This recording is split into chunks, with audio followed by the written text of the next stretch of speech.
Now you are not visible. ठीक है। Hello friends, welcome to Life Prep. आज हम लोग रिवीजन सेशन स्टार्ट करेंगे कौन से चैप्टर का? Principles of inheritance and variation. 5 lectures में इसको कवर करेंगे 1.5 आवर के। ठीक है। तो ये ऐसा भी नाम का भी रिवीजन नहीं है कि हो गया पता भी नहीं चला, कुछ सीखने को भी मिलेगा। ठीक है। लास्ट में क्या करेंगे, क्वेश्चन और थोड़े न्यूमेरिकल जो इस चैप्टर से आते हैं उस पर फोकस करेंगे। ठीक है। सो कोई बात नहीं, आज तो बेसिक है, आज का मोस्टली सबको आता ही है ये चैप्टर। ठीक है। तो आज जो पढ़ाएंगे उसमें बेसिक चीज़ें ज़्यादा आएंगी, टर्म्स आएंगे, छोटे मोटे कंसेप्ट आएंगे, maybe we are missing some of the concept, वो क्लियर करेंगे। ठीक है। यूनिट इंट्रोडक्शन एक बार पहले मैं रीड कर देता हूँ। ठीक है। इससे बहुत कम क्वेश्चन आते हैं लेकिन आते हैं। ठीक है। सो जेम्स वॉटसन, ठीक है, फॉरगेट द डीवी। ठीक है। James Watson was born in Chicago, मतलब अमेरिकन साइंटिस्ट थे। ठीक है। और उसके बाद दूसरा नाम कौन सा आता है, किसका आता है? क्रिक। ठीक है। तो वॉटसन एंड क्रिक आप जानते हो। तो पहले साइंटिस्ट कौन है? James Watson. और दूसरा कौन है? Francis Crick. Francis Crick British scientist थे। ठीक है। देखो यहाँ लिखा है Francis Compton Crick was born in England. ठीक है। और ये एक छोटा इंटरेस्टिंग पॉइंट है कि क्रिक का पीएचडी थीसिस का टॉपिक क्या था? सो एक्सरे डिफ्रैक्शन। ठीक है। एक्सरे डिफ्रैक्शन किसका पीएचडी थीसिस टॉपिक था? वॉटसन या क्रिक? क्रिक। ठीक है। The bald guy is Crick. ठीक है। नेक्स्ट, और कुछ उतना इंपॉर्टेंट है नहीं, दोनों ने मिलके क्या दिया? एमबीआई में पढ़ते हम लोग, दोनों ने मिलके क्या दिया? Double helical model of DNA based on X ray diffraction data of Maurice Wilkins and Rosalind Franklin. ठीक है। वो सब आगे आएगा, लेकिन just to identify Watson Crick, bald guy is Crick. ठीक है ना। नेक्स्ट, चलो ये चैप्टर है। ठीक है।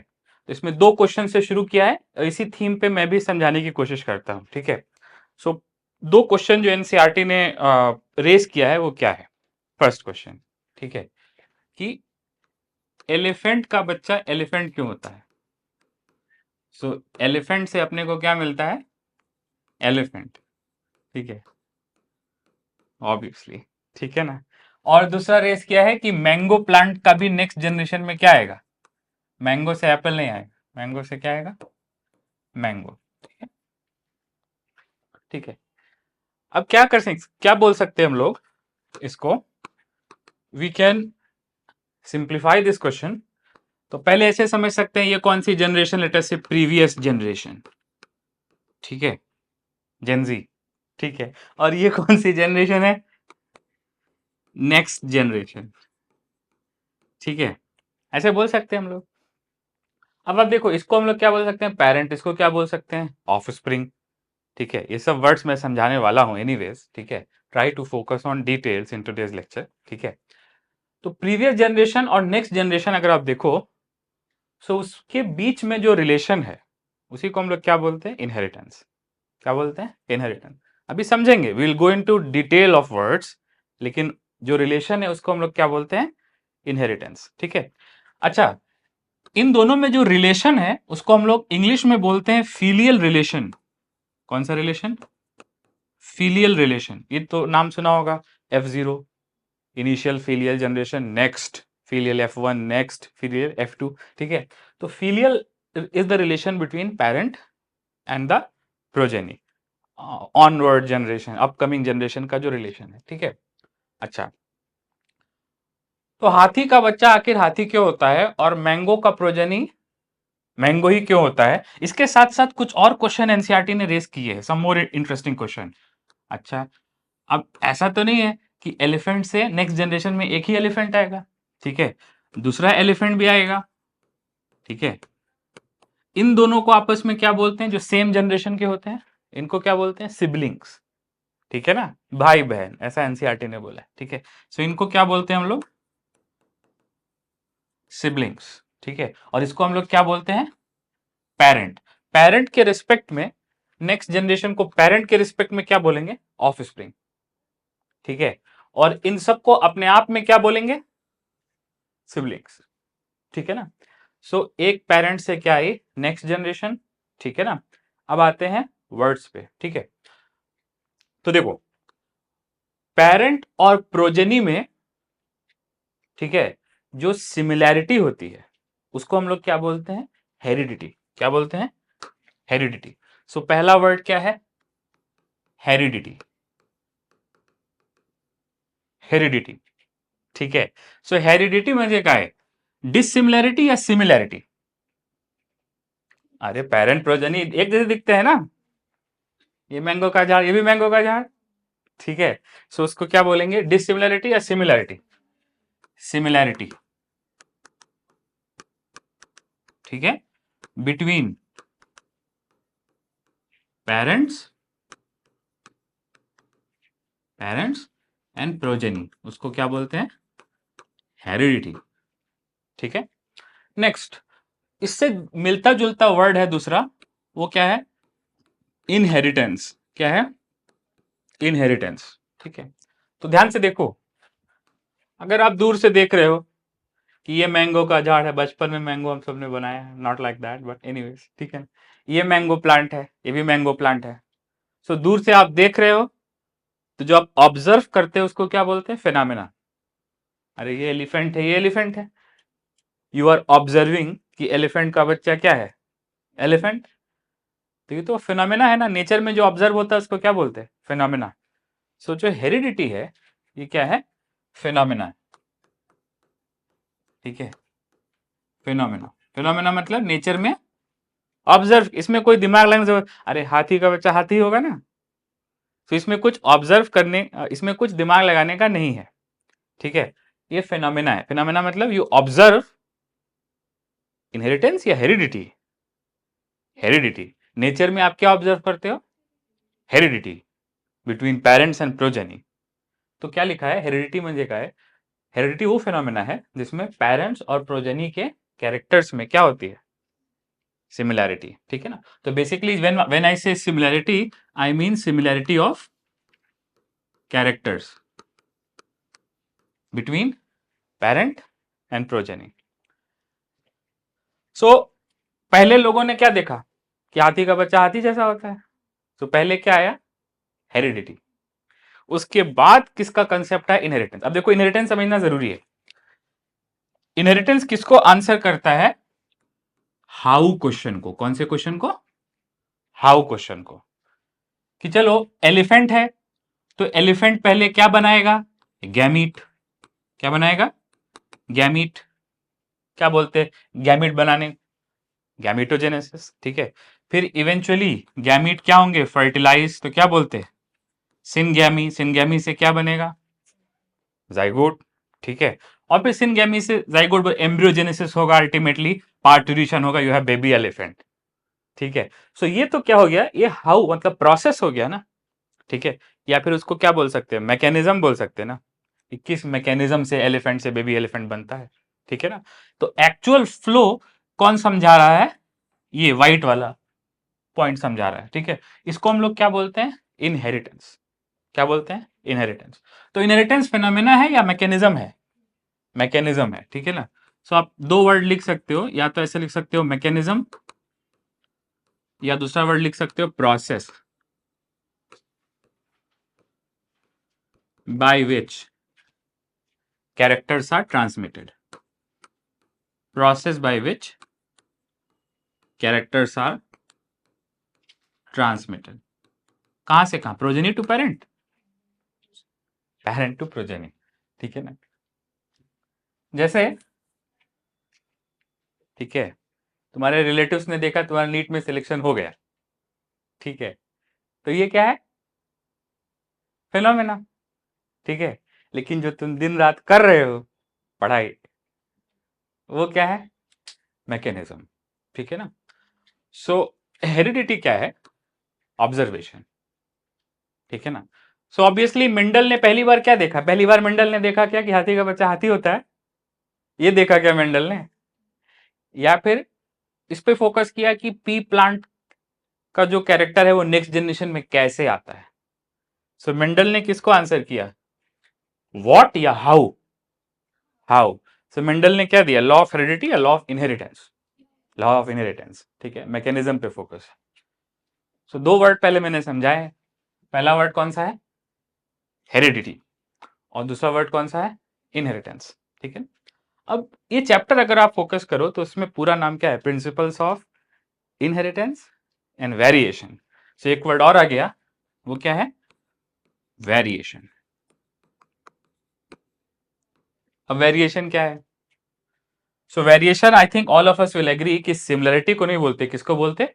डिसिमिलरिटी को। ठीक है ना? सो फॉर एग्जाम्पल मैंने बोला कि ये एलिफेंट है, ये एलिफेंट है मतलब दो सिबलिंग्स है, दो ऑफ स्प्रिंग्स है। यहाँ पे हो सकता है एक के दांत थोड़े बड़े हो और दूसरे के दांत थोड़े छोटे हो। ठीक है, सो ये दोनों में क्या आ गया? सिमिलरिटी या डिसिमिलरिटी? डिसिमिलरिटी। हो सकता है इन दोनों के दांत सीधे हो और जो पेरेंट है उसका दांत टेढ़ा हो।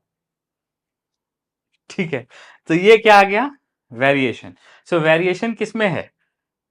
सेम जनरेशन में भी है, देखो ना, इसके दांत छोटे इसके दांत मोटे है। ठीक है, और अक्रॉस द जनरेशन भी है, in both with in the generation and also across the generation. दोनों में क्या है? सिमिलरिटी या डिसिमिलरिटी? डिसिमिलरिटी। अच्छा, सिमिलरिटी को तो हेरिडिटी बोलते हैं। सो हेरिडिटी का अपोजिट वर्ड क्या है? वेरिएशन। ठीक है ना? सो नेक्स्ट वर्ड क्या आ गया? वेरिएशन। वेरिएशन म्हणजे काय? Dissimilarity. Dissimilarity between parents and progeny as well as among progenies.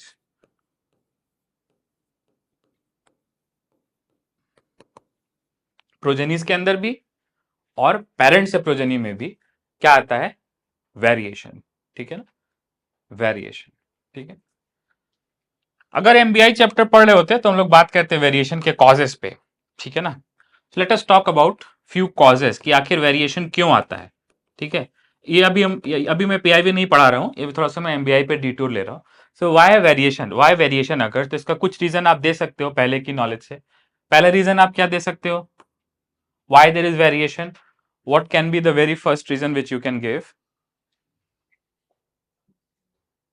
पहला रीजन आप क्या दे सकते हो? Crossing over. ठीक है, क्रॉसिंग ओवर। ठीक है, क्रॉसिंग ओवर कब होता है? मियोसिस में। ठीक है, और क्रॉसिंग ओवर में न्यू जीन बनता है या जीन्स जनरली शफल होते हैं? शफल होते हैं। ठीक है, सो क्रॉसिंग ओवर को हम लोग बोलते हैं न्यू जीन फॉर्मेशन या फिर genetic recombination. Recombination means what? जो ऑलरेडी एग्जिस्टिंग है उसी का क्या बनेगा? New combination. ठीक है ना? सो इसको हम लोग क्या बोलते हैं? क्रॉसिंग ओवर को जेनेटिक रिकॉम्बिनेशन। ठीक है, दूसरा कॉज क्या आता है वेरिएशन का? सेकेंड कॉज क्या आता है वेरिएशन का?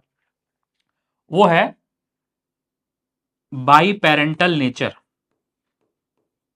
दो पेरेंट होते हैं ना, ठीक है, हो सकता है आंखें मम्मी से मिले या नाना जी से मिले या नानी से मिले। ठीक है, और कान हो सकता है पापा से मिले, लेकिन mother and father are two different individuals, उनका जीन सेट अलग है। ठीक है ना? सो बाई पेरेंटल नेचर किसका? एसेक्सुअल या सेक्सुअल रिप्रोडक्शन का? सेक्सुअल रिप्रोडक्शन कैसा होता है? By parental. ठीक है ना? तो उसमें भी दोनों के क्या मिलते हैं? कैरेक्टर्स। ठीक, एक रीजन और दो आप, तीसरा रीजन म्यूटेशन। कौन से म्यूटेशन? एनी म्यूटेशन, सोमैटिक या heritable mutation? Heritable mutation. Heritable mutation म्हणजे काय? म्यूटेशन कहां हुआ? हाथों में हुआ, आंखों में हुआ, या गैमीट मदर सेल्स में हुआ? गैमीट मदर सेल्स में, स्पर्मेटोगोनिया में हुआ, ओगोनिया में हुआ। ठीक है, you can listen to the bird singing in background. ठीक है, ठीक है, सो कोई बात नहीं। ठीक है, तो अभी तक मैंने कुछ वर्ड्स को एक्सप्लेन किया है। पहला वर्ड क्या है? Heredity. Heredity means what? Similarity between parents and progeny. दूसरा वर्ड क्या है? इनहेरिटेंस। आखिर वो सिमिलैरिटी कैसे आई? पहले पेरेंट ने गैमीट बनाया तो पेरेंट का डीएनए किस में आ गया, गैमीट में आ गया। फिर गैमीट मिल गए तो दोनों पेरेंट का डीएनए किस में आ गया, जाइगोट में आ गया। इवेंचुअली नेक्स्ट जनरेशन में चला गया। Zygote is the first cell of next generation, ठीक है। उसके बाद क्या आ गया, वेरिएशन। वेरिएशन हेरिडिटी का अपोजिट है। Variation is dissimilarity between parents and progeny. Variation क्यों आता है, तो पहला रीजन ये है कि मियोसिस होता है इसलिए वेरिएशन आता है, क्योंकि मियोसिस में नए कॉम्बिनेशन बनते हैं, ठीक है। सुना होगा कि जो ऑर्गेनिज्म है, कौन सा ऑर्गेनिज्म है, ठीक है, ऑर्गेनिज्म है जिसका जीनोटाइप क्या है, let us say capital A small A capital B small B, ठीक है। सो इसका मतलब क्या होता है कि इसके पास ये, अरे ये डिप्लॉयड ऑर्गेनिज्म है ना, ठीक है ना। सो मान लो इसके पास 2 क्रोमोसोम है, ठीक है, इसमें सिस ट्रांस अरेंजमेंट होगा एलील्स का। सो लेट अस से एक पे क्या है, कैपिटल ए, और दूसरे वाली क्रोमोसोम पे क्या है, स्मॉल ए। सिस मान लेते हैं, दूसरे पे क्या है, कैपिटल बी, यहाँ पे क्या है, स्मॉल बी, ठीक है।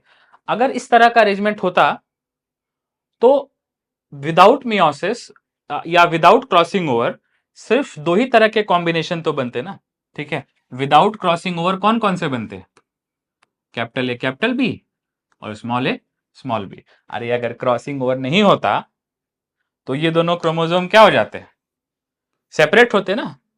जा रहा हूं मैं, सेपरेट हो गया, ठीक है। सो इधर क्या बना, कैपिटल ए कैपिटल बी, इधर क्या बना, स्मॉल ए स्मॉल बी। इसका मतलब अगर ये जो डाई हाइब्रिड ऑर्गेनिज्म है, capital A small A capital B small B, और ये ऑर्गेनिज्म में सिस अरेंजमेंट है, कैसा अरेंजमेंट है, सिस मतलब समझ रहे हो, कैपिटल वाले एक तरफ स्मॉल वाले एक तरफ, ठीक है। और विदाउट क्रॉसिंग ओवर, कैसे, विदाउट क्रॉसिंग ओवर अगर गैमीट्स बनेंगे तो कितने तरह गैमीट बनेंगे, 2 तरह के गैमीट बनेंगे, ठीक है।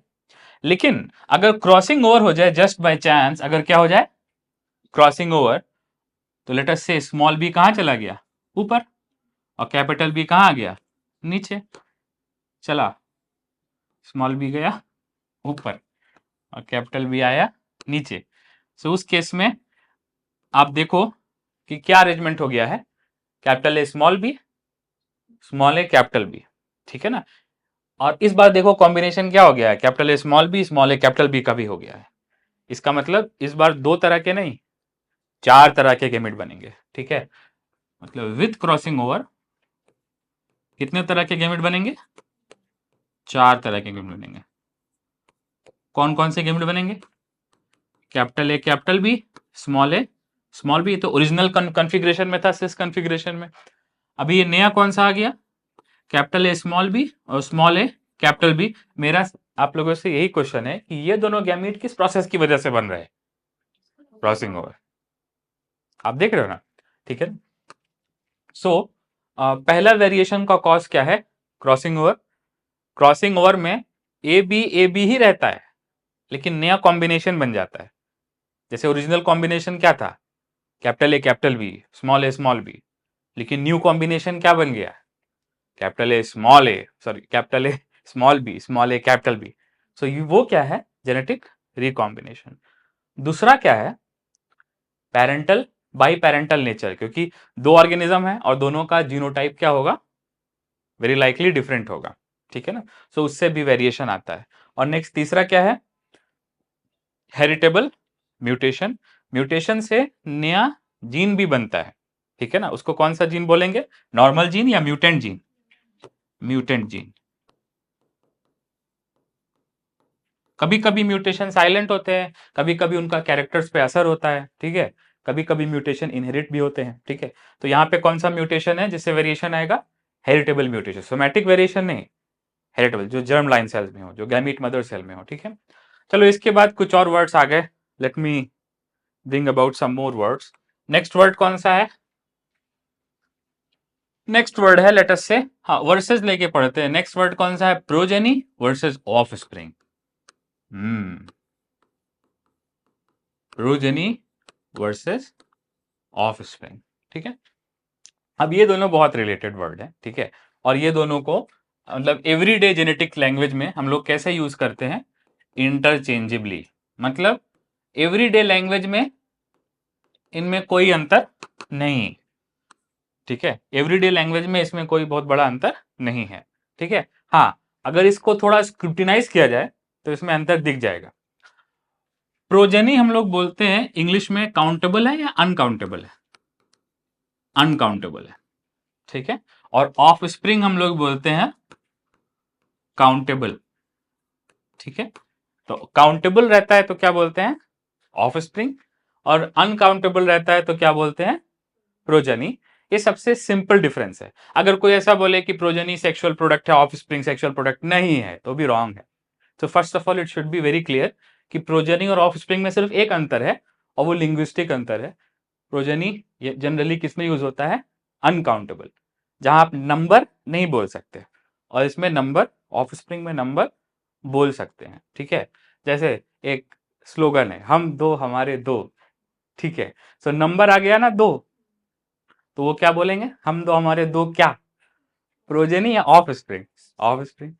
लेकिन हम दो हमारे कुछ, ठीक है, या हमारे बहुत सारे, तो वो क्या हो गया? वो हो गया प्रोजेनी। जब नंबर नहीं दे रहे हो, सम, ठीक है, मेनी, जब नंबर नहीं दे रहे हो तो क्या हो गया? प्रोजेनी। लेकिन जब आप नंबर दे रहे हो तो क्या बोल रहे हो? ऑफ स्प्रिंग, ठीक है। तो ये काउंटेबल है और ये वाला अनकाउंटेबल है। एक अंतर और है, one more difference which I should tell and I will tell. एक अंतर और है कि मान लो ये पेरेंट है और पेरेंट से आपको direct relation one on one बोलना है, तो हम लोग क्या बोलते हैं? Of spring. इसका मतलब पेरेंट का डायरेक्ट डिसेंडेंट जब हम लोग बोलते हैं तो क्या बोलते हैं? Of spring word generally use करते हैं, ठीक है ना। सो एक पेरेंट है लेटर से, और उसके क्या है? दो ऑफ स्प्रिंग है। ऑब्वियसली सेक्सुअल रिप्रोडक्शन है तो दो पेरेंट्स होंगे, ठीक है, दो पेरेंट्स होंगे, और लेटर से उनके तीन ऑफ स्प्रिंग्स होंगे, ठीक है। I am just playing with numbers, ठीक है। सो आप देखो कि इस पेरेंट का इस ऑफ स्प्रिंग के साथ डायरेक्ट रिलेशन स्टैब्लिश करना है तो क्या बोलेंगे? Generally of spring. Of spring मतलब क्या? कि पेरेंट से डायरेक्ट डिसेंडेंट है, उसको क्या बोलेंगे? Offspring. अगर ऐसे बोले one offspring, two offspring, या फिर two out of three offspring, या फिर one out of three offspring, तो इन सब केसेस में जहां नंबर आ गया, जहां डायरेक्ट रिलेशन आ गया पेरेंट के साथ, तो क्या बोलते हैं? Of spring. तो ये वर्ड आप याद रखना कि पेरेंट का जो डायरेक्ट डिसेंडेंट है उसके लिए क्या वर्ड यूज करते हैं? ऑफ स्प्रिंग, ठीक है। मतलब पेरेंट और नेक्स्ट जनरेशन के रिस्पेक्ट में कौन वर्ड ज्यादा कॉमन है?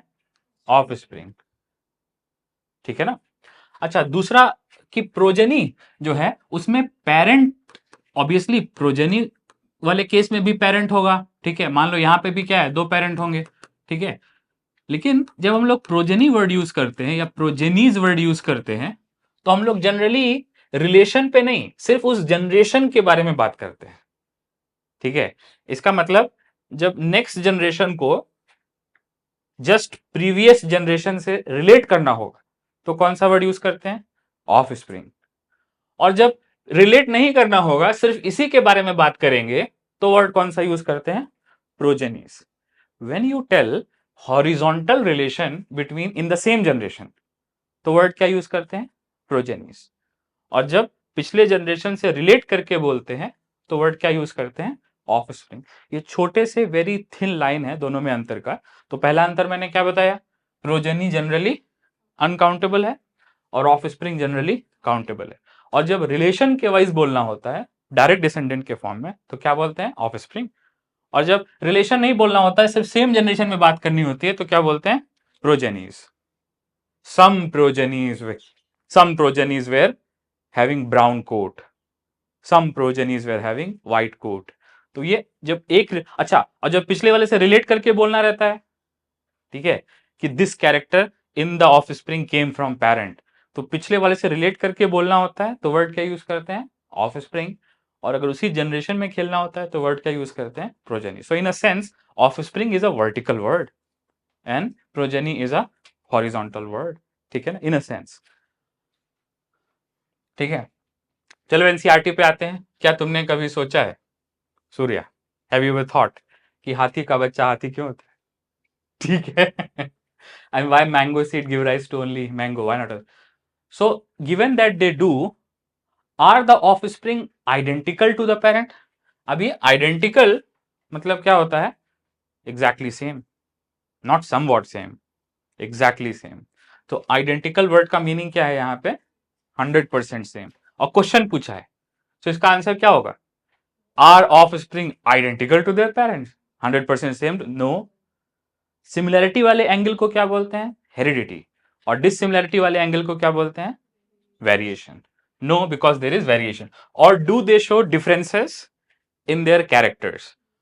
Yes, they show differences. Have you ever wondered why siblings sometimes look similar? ठीक है, कभी कभी देख के बता सकते इसका भाई कौन है, इसकी बहन कौन है, कभी कभी नहीं बता सकते. एंड वाई सम. तो इस सब का रीजन किसमें छुपा है? वेरिएशन. अच्छा, जो कैरेक्टर्स का फ्लो होना है, इसकी साइंटिफिक ब्रांच ऑफ बायोलॉजी को क्या बोलते हैं? Genetics. Genetics is the study which basically tells about origin and inheritance of characters and variation in the characters. तो ये जो वेरिएशन, इनहेरिटेंस, इसकी बायोलॉजी की ब्रांच है स्टडी की, इसको क्या बोलते हैं? जेनेटिक्स. क्योंकि इन सब का आंसर किसमें छुपा है? Genes, which I am not wearing. ठीक है ना?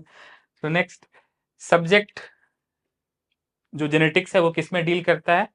इनहेरिटेंस में भी, मतलब mechanism by which characters flow from parent to progeny. And also किसमें डील करता है? Variation. What are the causes of variation? ठीक है. And how variations are transmitted, तो उसमें भी फॉलो करता है. ठीक है. Parent to offspring. Inheritance is the process. देखो इनहेरिटेंस क्या है? फिनोमेना है या प्रोसेस है? प्रोसेस है जिसमें कैरेक्टर पास होते हैं. कहां से कहां? पेरेंट से प्रोजेनी. ठीक है. और यही किसका बेसिस है? हेरिडिटी. तो हेरिडिटी फिनोमेना है और उसका प्रोसेस क्या है? Inheritance. Should be very clear. ठीक है. वेरिएशन क्या है? Degree by which progeny differs. कितना डिफर करता है. ठीक है ना? चलो, अब मैंने वेरिएशन का कॉज भी बताया. ठीक है. सो ह्यूमंस को as early as how many years, 10,000 years ago to 12,000 years ago, बहुत पहले से ह्यूमंस को मालूम था कि वेरिएशन का कॉज किसमें छुपा है? कौन से रिप्रोडक्शन में? सेक्सुअल रिप्रोडक्शन में. और नोटिस करो जो मैंने तीनों चीजें बताई है वो किससे रिलेटेड है? सेक्सुअल रिप्रोडक्शन से, एक्सेप्ट फॉर म्यूटेशन. ठीक है ना? तो सेक्सुअल रिप्रोडक्शन बाई पेरेंटल है, इसलिए दोनों पेरेंट्स के कैरेक्टर शफल होंगे. सेक्सुअल रिप्रोडक्शन में मियोसिस होता है, इसलिए जेनेटिक रिकॉम्बिनेशन भी होगा. ठीक है. ओरिजिनल कॉम्बिनेशन रहेगा या न्यू कॉम्बिनेशन भी बनेगा? न्यू कॉम्बिनेशन भी बने. अरे ओरिजिनल कॉम्बिनेशन क्या था? Capital A capital B, small A small B, capital एक साथ स्मॉल एक साथ, लेटस से. तो न्यू कॉम्बिनेशन क्या हो गया? कैपिटल के साथ स्मॉल भी आ गया, तो न्यू कॉम्बिनेशन हो गया. ठीक है. Next, they exploited. Who exploited? Humans. Humans ने यूज किया किसका? वेरिएशन का, जो पॉपुलेशन में नेचुरली प्रेजेंट थे. अच्छा, उसमें कुछ डिजायरेबल कैरेक्टर भी होते हैं, कुछ अनडिजायरेबल कैरेक्टर भी होते हैं. सो ह्यूमन ने कैसे एक्सप्लॉइट किया वेरिएशन को? सेलेक्टिव ब्रीडिंग करके. क्या करके? Selective breeding. मतलब हाई प्रोडक्टिविटी वाली काऊ को ऐसे बुल के साथ ब्रीड कराया जिसके प्रोजनी हाई प्रोडक्टिविटी वाले हैं. ठीक है. सो उससे न्यू न्यू ब्रीड्स बनी. ठीक है. एंसेस्ट्रल स्टॉक से. इसको हम लोग क्या बोलते हैं? सेलेक्टिव ब्रीडिंग को नेचुरल सिलेक्शन या artificial selection? Artificial selection. Because human is choosing कि कौन सा डोमेस्टिकेटेड बुल कौन सा डोमेस्टिकेटेड काऊ के साथ ब्रीड करेगा. ह्यूमन साथ, इसलिए इसको क्या बोलते हैं? कौन सा selection? Artificial selection and domestication. ठीक है. तो वाइल्ड काउस से इस तरह से आर्टिफिशियल सिलेक्शन से क्या बना? साहिवाल काउस ऑफ हरियाणा या पंजाब? पंजाब. ठीक है ना? By the way, if you don't know, Chandigarh is common capital of Haryana and Punjab. You know that? Okay. ठीक है. सो साहिवाल काउस इन पंजाब, ठीक है, से क्या बना? कैसे बने? ये जीएमओ है क्या? जेनेटिकली मॉडिफाइड काउ है क्या? ये नेचुरल है क्या? या आर्टिफिशियल सिलेक्शन से बने? आर्टिफिशियल सिलेक्शन से बने. ठीक है. नेक्स्ट. ठीक है. We must, however, recognize that our ancestors knew about inheritance of character and variation. They had very little idea about scientific basis of this phenomena. तो phenomena मालूम था, ठीक है, कि पेरेंट से प्रोजेनी बन रहा है तो उसके कैरेक्टर में सिमिलैरिटी है, डिसिमिलैरिटी है. सो ये फिनोमेना मालूम था, लेकिन इसका cause, process, detail, scientific paradigm नहीं मालूम था। तो वो किसने दिया? मेंडल। पहली बार किसने दिया? मेंडल। ठीक है, यहाँ पे मेंडल के प्लांट पाइसम सेटाइवम के कुछ कैरेक्टर्स हैं, तो हम लोग बात करेंगे obviously, but before let us come to work of Mendel. ठीक है, सो एनसीईआरटी में लिख लेते हैं, थोड़ा इजी है ये वाला पार्ट। ठीक है, very soon it will become challenging, लेकिन पहले लिख लेते हैं। So mid 19th century, mid 19th century म्हणजे काय? 1850s। ठीक है, मिड 19th सेंचुरी में प्रोग्रेस हुआ। हेडवे मतलब क्या? सिर का रास्ता नहीं, प्रोग्रेस। ठीक है, was made in the understanding of inheritance, मतलब प्रोसेस जिससे कैरेक्टर ट्रांसमिट होते हैं। ठीक है, उसमें प्रोग्रेस कब हुई? मिड 19th सेंचुरी, मतलब क्या? 1850s। ठीक है, ग्रेगोर मेंडल। ठीक है, कंडक्टेड कौन सा एक्सपेरिमेंट? Hybridisation experiment. अब आप देखो कि इसके एक्सपेरिमेंट को हाइब्रिडाइजेशन एक्सपेरिमेंट्स क्यों बोलते हैं? Why we call them hybridization. ठीक है ना, क्योंकि यहाँ पे बेसिकली जो दो ऑर्गेनिज्म लेते हैं उनके कैरेक्टर आइडेंटिकल होते हैं या डिफर करते हैं? डिफर। अरे एक टॉल तो दूसरा डॉर्फ, एक वायलेट फ्लावर दूसरा व्हाइट फ्लावर। ठीक है, सो इसको कौन सा एक्सपेरिमेंट बोलते हैं? Hybridization experiment. ठीक है, क्योंकि ये इनब्रीडिंग है या क्रॉस है? क्रॉस है, तो क्रॉस ब्रीडिंग है किसके बीच में? Between pure lines. Same pure lines या different pure lines? Different pure lines, मतलब pure dwarf pure dwarf, pure tall नहीं, प्योर टॉल और प्योर डॉर्फ। तो ये हाइब्रिडाइजेशन हो गया ना। ठीक है ना, पढ़ते हो आप S subshell, P subshell and then you also have sp3 subshell.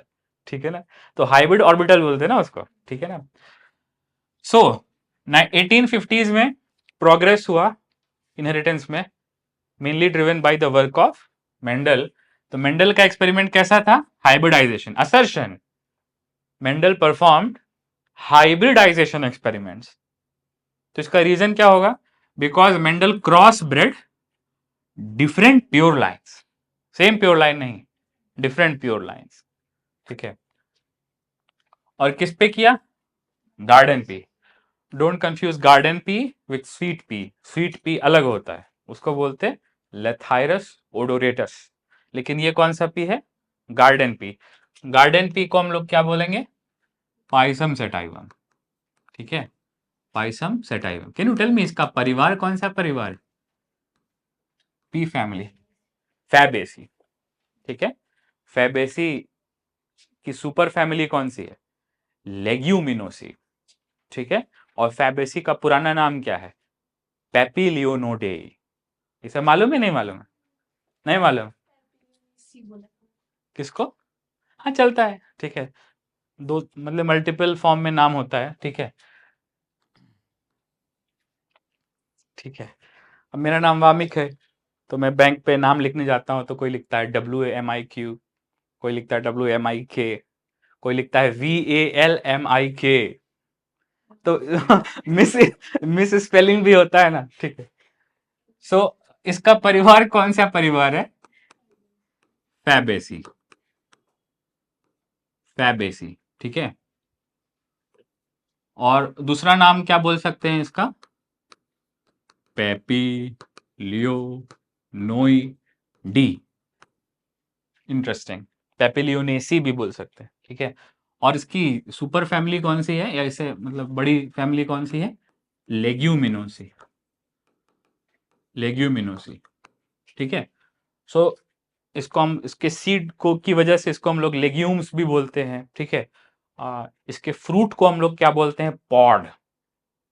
ठीक है ना, जैसे कुछ फ्रूट्स होते हैं उनका नाम हम लोग, फ्रूट अपने सिलेबस में डिटेल में नहीं है, पहले ओल्ड एनसीईआरटी में मॉर्फोलॉजी में फ्रूट्स वगैरह ज्यादा आता था, अभी नहीं आता है। ठीक है, तो बहुत तरह के फ्रूट होते हैं, नाम सुना होगा, बेरी, कैप्सूल, मैंगो और कोकोनट किसका एग्जाम्पल है? ड्रूप। ठीक है ना, तो वैसे ही इसके फ्रूट को क्या बोलते हैं? पॉड। क्या बोलते हैं? पॉड। पॉड आप समझते हो?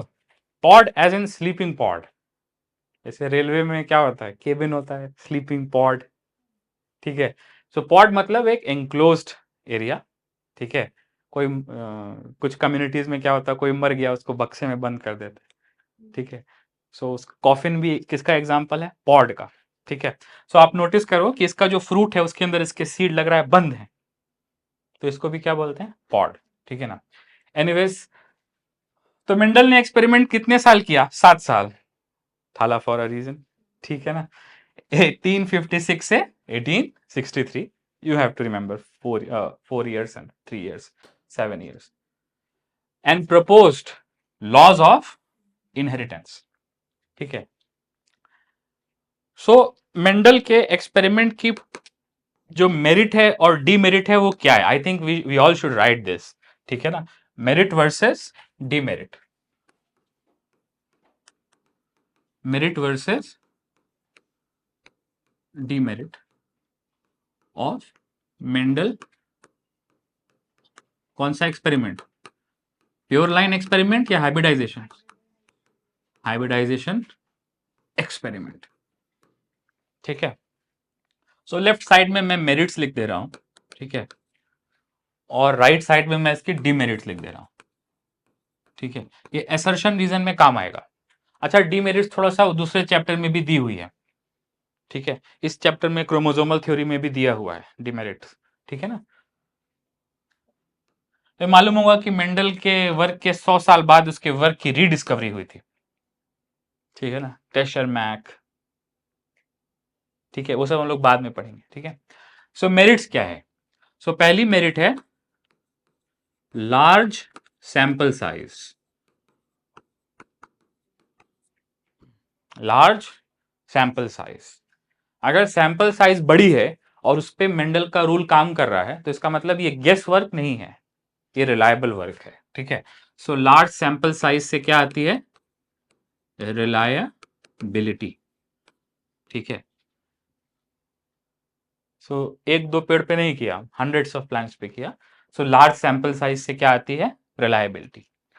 दूसरा पॉइंट ये है कि मल्टीपल एक्सपेरिमेंट्स किया, मल्टीपल टाइम्स, या ऐसे बोलो रिपीटेड एक्सपेरिमेंट किया, रिपीटेड एक्सपेरिमेंट्स किया, ठीक है। तो रिपीटेड एक्सपेरिमेंट करने से बार बार एवरी टाइम रिजल्ट क्या आता है, same. Even today if you do Mendel result is more और लेस द सेम, ठीक है ना। और रिपीटेड एक्सपेरिमेंट से कैसा रिजल्ट आया, similar results in all the experiments. एक बार किया, फिर बाद में किया, फिर से वही रिजल्ट आ रहा है, तो बार बार करने पे मेंडल का रिजल्ट वही आ रहा है। इसका मतलब कि मेंडल का जो वर्क है वो कोई कच्चा आइडिया है क्या, अनसब्सटेंशिएटेड आइडिया है क्या, या फिर कोई डीप मैकेनिज्म है related to nature. So obviously बार बार करने पे आ रहा है तो एक गेस का काम नहीं है, ठीक है, जस्ट बाय चांस का काम नहीं है, it is telling something deep about nature. So आप ये लाइन देखो एनसीईआरटी की, ठीक है, कि मेंडल की सैंपल साइज कैसी थी, लार्ज, इसलिए इससे उसको क्या मिली, क्रेडिबिलिटी, मतलब रिलायबिलिटी। नेक्स्ट, क्रेडिबिलिटी मतलब क्या, विश्वसनीयता, ठीक है ना, you can believe that, take not take words, take sample size for granted, ठीक है। नेक्स्ट, ठीक है, क्या लिखा है, confirmation of his results by experiments again and again, ठीक है। इससे क्या प्रूव होता है कि ये कुछ जनरल रूल्स के बारे में बता रहा है मेंडल।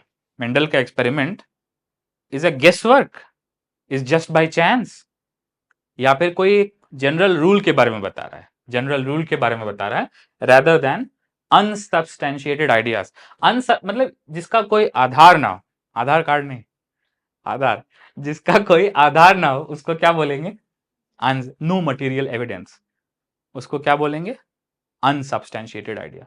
सो मेंडल का वर्क कोई अनसब्सटेंशिएटेड आइडिया है क्या, या फिर कोई जनरल रूल है इनहेरिटेंस का, जनरल रूल है। ये किससे साबित होता है, जब बार बार आप एक्सपेरिमेंट करो, सक्सेसिव एक्सपेरिमेंट्स, तो एवरी टाइम रिजल्ट क्या आता है, सिमिलर, ठीक है ना। सो मैं क्यों बोल रहा हूं, क्योंकि असर्शन रीजन के लिए इंपॉर्टेंट है, ठीक है। मल्टीपल टाइम्स एक्सपेरिमेंट करने से सिमिलर रिजल्ट आता है, देयरफॉर आप क्या बोल सकते हो कि मेंडल का रूल क्या है, अनसब्सटेंशिएटेड आइडिया या जनरल रूल ऑफ इनहेरिटेंस है, जनरल रूल ऑफ इनहेरिटेंस है। अब देखो नीट में कैसे आ सकता है assertion, Mendel's work is considered as general basic rules of inheritance. अब इसका रीजन आप क्या दोगे? Large sample size? नहीं नहीं, तब तो बी हो जाएगा। करेक्ट रीजन क्या होगा? जनरल रूल क्यों है? क्योंकि बार बार एक्सपेरिमेंट करने से हर बार रिजल्ट सेम आता है, जो मेंडल रूल को बार बार प्रूफ करता है। Therefore rule is real substantiated idea, not unsubstantiated idea. ठीक है ना। और दूसरा कि सैंपल साइज बड़ी थी, उससे क्या आती है? रिलायबिलिटी, या फिर आप ऐसे बोलो क्या आती है? क्रेडिबिलिटी। ठीक है ना, तो ये मेरिट हो गया। ठीक है ना। अब डीमेरिट क्या है? ठीक है, एक्चुअली जो मैं उधर लिखने जा रहा हूं वो टेक्निकली डीमेरिट नहीं है, लेकिन फिर भी उसको डीमेरिट बोल सकते हैं। तो डीमेरिट के आगे मैं ब्रैकेट में लिख रहा हूं in the I of contemporary scientist. मतलब उस जमाने के साइंटिस्ट को ये क्या लगती थी, मेरिट या डीमेरिट? डीमेरिट। मेंडल के जमाने के साइंटिस्ट को, जो मैं राइट साइड में लिख रहा हूं, वो मेरिट लगती थी या डीमेरिट लगती थी? डीमेरिट। सो पहली डिमेरिट क्या थी कि मेंडल की तकनीक नई थी। ठीक है, न्यू टेक्निक या न्यू आइडियाज, इसको आप बोल सकते हो रेडिकल आइडियाज, न्यू आइडियाज। ठीक है, कुछ नया था, नॉवेल्टी। अब नॉवेल्टी किस तरह से एनसीईआरटी में कैसे लिखा है? एनसीईआरटी में लिखा है कि फर्स्ट टाइम क्या लगा यहां पे? ठीक है, पहली बार मेंडल के वर्क में क्या लगा? Statistical analysis. ठीक है ना। अब देखो एनसीईआरटी में कोट कर रहा हूं। ठीक है, it was for the first time that statistical analysis and mathematical logic were applied for problems in biology। तो ये पहले कभी हुआ या नया था? नया था, लेकिन उस जमाने में at that time in contemporary world scientist ने उसको एक्सेप्ट नहीं किया। ठीक है ना। सो ये उस जमाने के रिस्पेक्ट में मेरिट है या डिमेरिट है? डिमेरिट है। ठीक है, मतलब biology is biology and math is math, don't do PCMB. ठीक है। उस जमाने में पीसीएमबी नहीं था, लेट अस से, I am kidding. So novelty, novelty मतलब क्या? स्टैटिस्टिकल एनालिसिस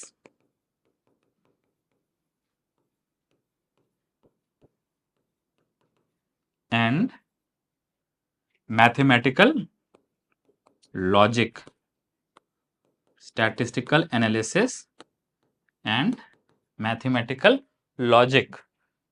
ये तो भाई पहले भी लगता था, लेकिन बायोलॉजी में पहली बार लगा। ठीक है ना, फॉर बायोलॉजी प्रॉब्लम। जैसे अपने बायोलॉजी में, अपने सिलेबस में जहां कहीं भी सीरियस मैथ नहीं है, थोड़ा बहुत एक दो जगह आ जाता है। ठीक है ना। कहाँ आता है? इवोल्यूशन, ऑर्गेनिज्म एंड पॉपुलेशन में आता है। हार्डी वाइनबर्ग इक्विलिब्रियम इवोल्यूशन में आता है। मतलब वो भी कुछ सीरियस नहीं है। ठीक है। हाँ, लेकिन उसको आप क्या बोलोगे, उतना सीरियस मैथ नहीं है। मतलब डिफरेंशियल इक्वेशन तो एक ही जगह आता है, dn/dt equal to R N. अरे, स्पीसीज एरिया रिलेशन में आता है, थोड़ा बहुत आता है। ठीक है, लेकिन पहली बार बायोलॉजी में मैथमेटिकल लॉजिक या स्टैटिस्टिकल एनालिसिस किस में हुआ? Mendel experiment. ठीक है ना। दूसरा इसमें नया क्या था? Concept of factors. ये एक ओल्ड और इंट्यूटिव कंसेप्ट था या रेडिकल कंसेप्ट था? न्यू कंसेप्ट था। मेंडल ने कुछ नया बोल दिया। ठीक है, आर्या, हम सब में क्या होता है? फैक्टर। और वो फैक्टर कहां से कहां जाते हैं? पेरेंट से प्रोजनी, और उसके थ्रू क्या आते हैं? कैरेक्टर। इसके पहले किसी ने ऐसा नहीं सुना था। तो ये ओल्ड कंसेप्ट है या new concept? New concept, radical concept of factors. ठीक है ना। तो इसको आप क्या बोल सकते हो? उस जमाने के रिस्पेक्ट में इसको आप क्या बोल सकते हो? डीमेरिट। ठीक है ना। दूसरी डिमेरिट आप क्या बोल सकते हो? कि मेंडल का experiment limited to one species था, limited to pea plant. Mendel ने दूसरे प्लांट्स या दूसरे एनिमल्स पे एक्सपेरिमेंट नहीं किया, ठीक है ना। तो ये एक जो पी प्लांट की जेनेटिक्स है वो कैसे सेम मान सकते हैं to genetics of human, may be those two are different, ठीक है ना। सो ये मोर और लेस ये सारी चीजें हो रही है, ठीक है। Mendel investigated characters in which plant, garden pea, ठीक है, स्वीट पी नहीं बोलना, garden pea.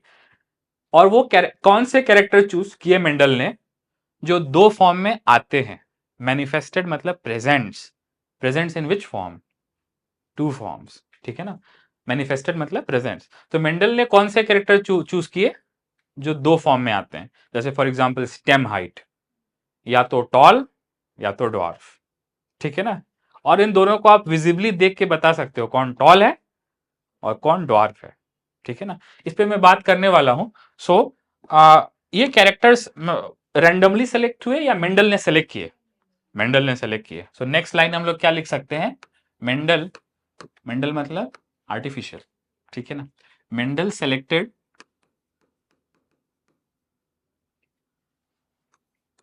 Only those characters in garden pea,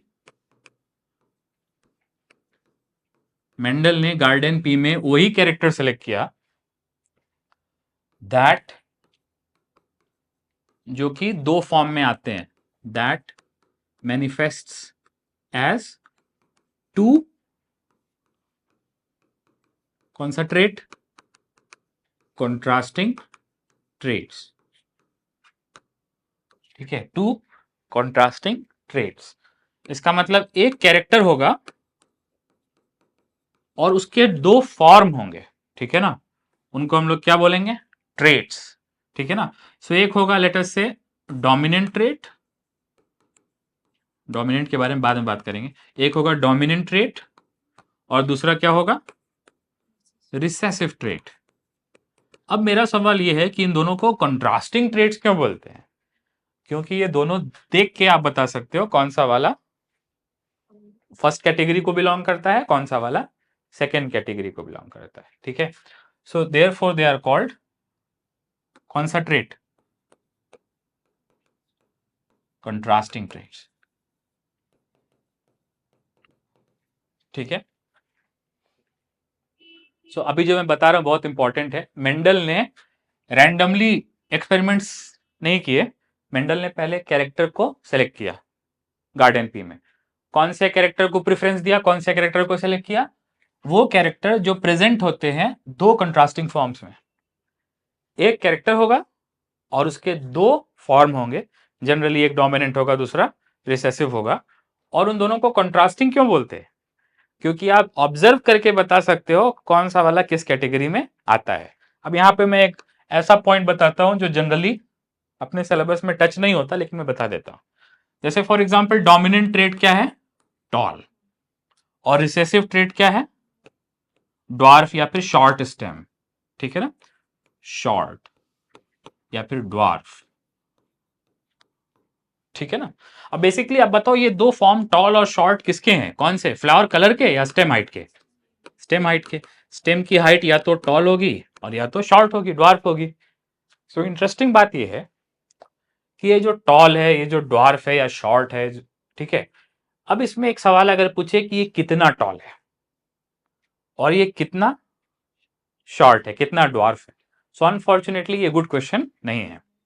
जैसे आप ऐसा नहीं बोल सकते हो कि जो टॉल वाला प्लांट होगा ये अमिताभ बच्चन जितना टॉल होगा, 6 फीट का होगा, ठीक है।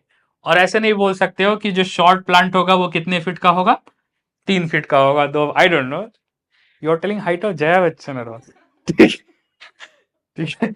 सो टॉल वाला इतना होगा और डॉर्फ वाला इतना होगा, लेकिन कितना होगा आप ये नहीं बता सकते हो, you can not quantize it कि how tall and how short, समझ रहे हो आप, ये इंटरेस्टिंग पॉइंट है। हाँ, देख के बता सकते हो कि टॉल वाला टॉल होगा, डॉर्फ वाला डॉर्फ होगा। Let me take another character for example, ठीक है, अनदर कैरेक्टर फॉर एग्जाम्पल, दूसरा एक कैरेक्टर ले लेते हैं। दूसरा कैरेक्टर क्या हो जाएगा, सीड शेप, ले लिया ना एक character seed shape.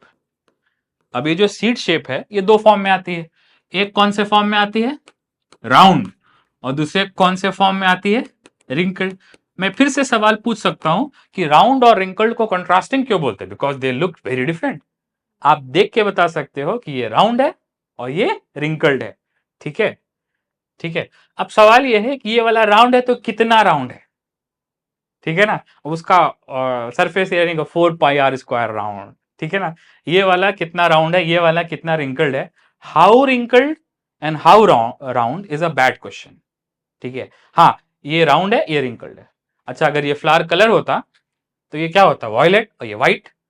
once again it will become a bad question to ask कि what kind of violet, what is the exact wavelength of the color, वो नहीं बता सकते आप, ठीक है। जैसे केमिस्ट्री में आप बोल सकते हो कि सोडियम लैम्प की वेवलेंथ इतनी होगी लाइट की, लेकिन यहां पे आप ये नहीं बोल सकते कितनी होगी, ठीक है ना। सो इंटरेस्टिंग क्वेश्चन इज कि मेंडल ने वही कैरेक्टर सेलेक्ट किए जो दो कंट्रास्टिंग ट्रेट्स के बारे में होते हैं, ठीक है। और कोई भी कैरेक्टर आप लोगे तो मेंडल के ऑल कितने टोटल कैरेक्टर्स लिए थे, 7, ठीक है ना। तो 7 कैरेक्टर्स लिए टोटल, ठीक है। और टोटल उनके ट्रेड्स कितने हो गए, अगर आप देखो तो 7 into 2 turns out to be 14 traits. लेकिन 14 ट्रेड्स सब रैंडम थे या फिर 14 ट्रेड्स पेयर में थे, पेयर में थे। स्टेम हाइट के दो, फ्लावर कलर के दो, फ्लावर पोजीशन के दो, ठीक है ना। सो मैं थोड़ा सा एक बार ट्रेड्स को समझाऊंगा, उसके बाद कितनी वैरायटी मेंडल ने ली वो भी समझाऊंगा, ठीक है ना। सो नेक्स्ट हम लोग आते हैं ट्रेड्स के बारे में, ठीक है ना, या मेंडल के कैरेक्टर्स के बारे में। तो जैसा मैंने बताया, ठाला फॉर अ रीजन, कितने कैरेक्टर लिए, 7 कैरेक्टर्स, ठीक है। एक्सपेरिमेंट कितने साल किया, 7 साल, ठीक है। तो 7 कैरेक्टर्स। नाउ अब देखो इसमें स्टेम का कितना कैरेक्टर है, एक। स्टेम का कैरेक्टर कितना है, एक, ठीक है। फ्लावर का कैरेक्टर कितना है, 2, ठीक है। फ्लावर का कैरेक्टर 2 है ना, फ्लावर कलर, फ्लावर शेप या पोजीशन, पोजीशन। नेक्स्ट उसके बाद कौन सा आया, सीड। सीड के कैरेक्टर कितने हैं, 2, वाव, ठीक है। और क्या बचा, पॉड। पॉड मजे का है, फ्लावर या फ्रूट, फ्रूट, ठीक है ना, पॉड, ठीक है। इसको आप लेग्यूम भी बोल सकते हो, ठीक है ना। तो पॉड या लेग्यूम के कैरेक्टर कितने लिए, 2, ठीक है ना।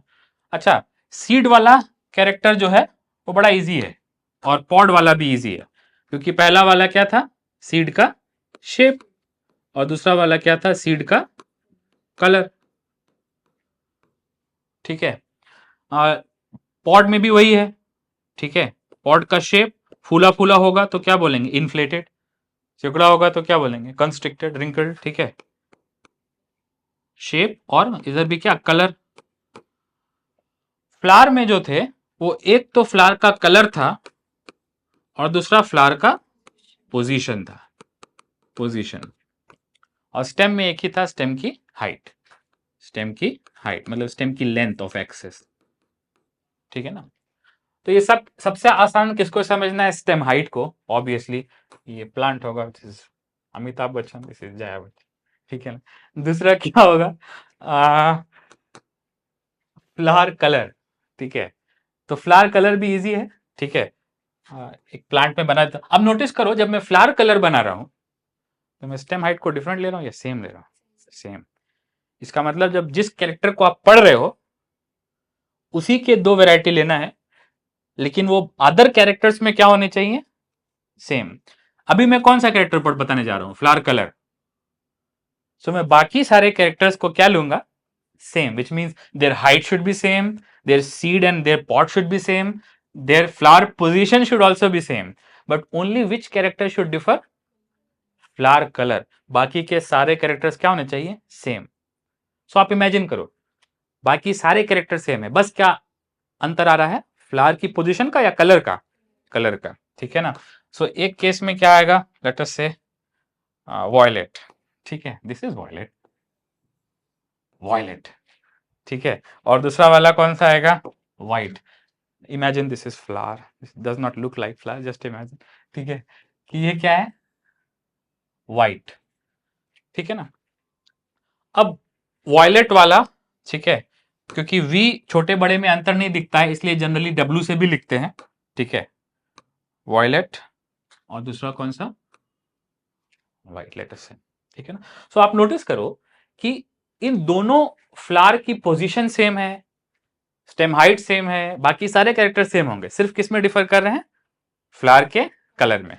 एक और एग्जांपल मैं लेता हूं, मान लेता हूं फ्लावर पोजीशन, दूसरा कैरेक्टर कौन सा लिया, फ्लावर पोजीशन। देखो फ्लावर पोजीशन दो तरह की होती है, ठीक है, तो पहले मैंने सेम हाइट के दो प्लांट बना लिए, इनका बाकी सब कुछ सेम होगा, ये सीड राउंड तो ये भी राउंड, ये पॉट इन्फ्लेटेड तो ये वाला पॉट भी इन्फ्लेटेड, ये टॉल तो ये भी टॉल, ये फलाना तो ये भी फलाना, बिस्ताना नहीं, ठीक है।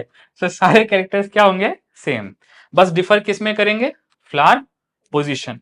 सो नोटिस करो मैं कौन सा फ्लावर ले रहा हूं, वायलेट, कलर सेम होना चाहिए, डिफर किस में करना चाहिए, कलर में या पोजीशन में, पोजीशन में। सो ध्यान से देखो दो पोजीशन होती है, एक होता है कि फ्लावर कहां होगा, एक्सियल, मतलब एक्सिस पे होगा, this one looks more like flower, this is actually wrong, ठीक है। दूसरा कहां पे होगा, हाँ सॉरी, ये वाला टर्मिनल हो गया और ये वाला कैसा हो गया, एक्सियल हो गया, ठीक है। अरे जो लेटरल है उसको क्या बोलेंगे, एक्सियल, और जो एपेक्स पे है उसको क्या बोलेंगे, एपाइकल या तो टर्मिनल, बोलेंगे नहीं बोलेंगे, ठीक है। सो ये टर्मिनल और ये लैटरल, ठीक है ना। सो आप नोटिस करते चलो, मैं फिर से एक बार बोल दे रहा हूं कि मेंडल ने कितने कैरेक्टर सेलेक्ट किए, 7, हर कैरेक्टर कितने फॉर्म में मैनिफेस्ट होता है, 2, which means you have 14 contrasting trait. जब एक कैरेक्टर को पढ़ रहे हैं तो उस कैरेक्टर को जब पढ़ रहे हैं, फॉर एग्जाम्पल स्टेम हाइट को जब पढ़ रहे हैं, तो बाकी सारे कैरेक्टर्स क्रॉस में क्या होने चाहिए, सेम, सिर्फ क्या डिफर करना चाहिए, स्टेम हाइट। अगर आप स्टेम हाइट पढ़ रहे हो, if the subject is stem height, तो बाकी सारे कैरेक्टर्स क्या होने चाहिए, same, plants which are being crossed should only differ in stem height, in nothing else. Point clear है ना। सो एक प्लांट कैसा होगा, टॉल, दूसरा कैसा होगा, ड्वार्फ, और बाकी के रिमेनिंग 6 कैरेक्टर क्या होंगे, सेम। ये पॉइंट आप समझ रहे हो। सो मान लो ऐसे कितने क्रॉस किए, हर कैरेक्टर पे क्रॉस किया, तो 7 क्रॉस करने पड़ेंगे ना। अरे मोनोहाइब्रिड क्रॉस अगर आप कर रहे हो, स्टेम हाइट का, फ्लावर कलर का, फ्लावर पोजीशन का, सीड शेप का, तो कितने क्रॉस हो जाएंगे, 7 मोनोहाइब्रिड क्रॉस हो जाएंगे ना। कैरेक्टर कितने हैं, 7, एक बार में एक कैरेक्टर पढ़ने को क्या बोलते हैं, मोनोहाइब्रिड क्रॉस। तो अगर कैरेक्टर सेम है, 7 है, और क्रॉस मोनोहाइब्रिड है, तो कितने क्रॉस पॉसिबल है, 7, 7 कैरेक्टर ही पढ़ रहे हैं ना, और एक बार में एक कैरेक्टर को पढ़ रहे हैं ना मोनोहाइब्रिड क्रॉस में। सो कितने क्रॉस पॉसिबल हैं, 7, विच ऑल्सो मीन्स कि कितनी वेराइटीज लगेंगी, 7 या 14, 14, क्योंकि याद रखो एक क्रॉस में 2 ट्रेड्स पढ़ने हैं तो 2 वेराइटी लगेंगी। समझ रहे हो आप, नहीं समझ रहे हो, ठीक है ना। सो नंबर क्या आ गया, 7 इंटू 2 14। एक बार फिर से मैं शॉर्ट में एक्सप्लेन करूंगा, लेकिन ये पॉइंट आप लिख लो। मेंडल सेलेक्टेड 7 या 14, 14, मेंडल सेलेक्टेड 14, कैसी वैरायटी, वाइल्ड वैरायटी या true breeding variety, true breeding variety, 14 true breeding variety for hybridization experiments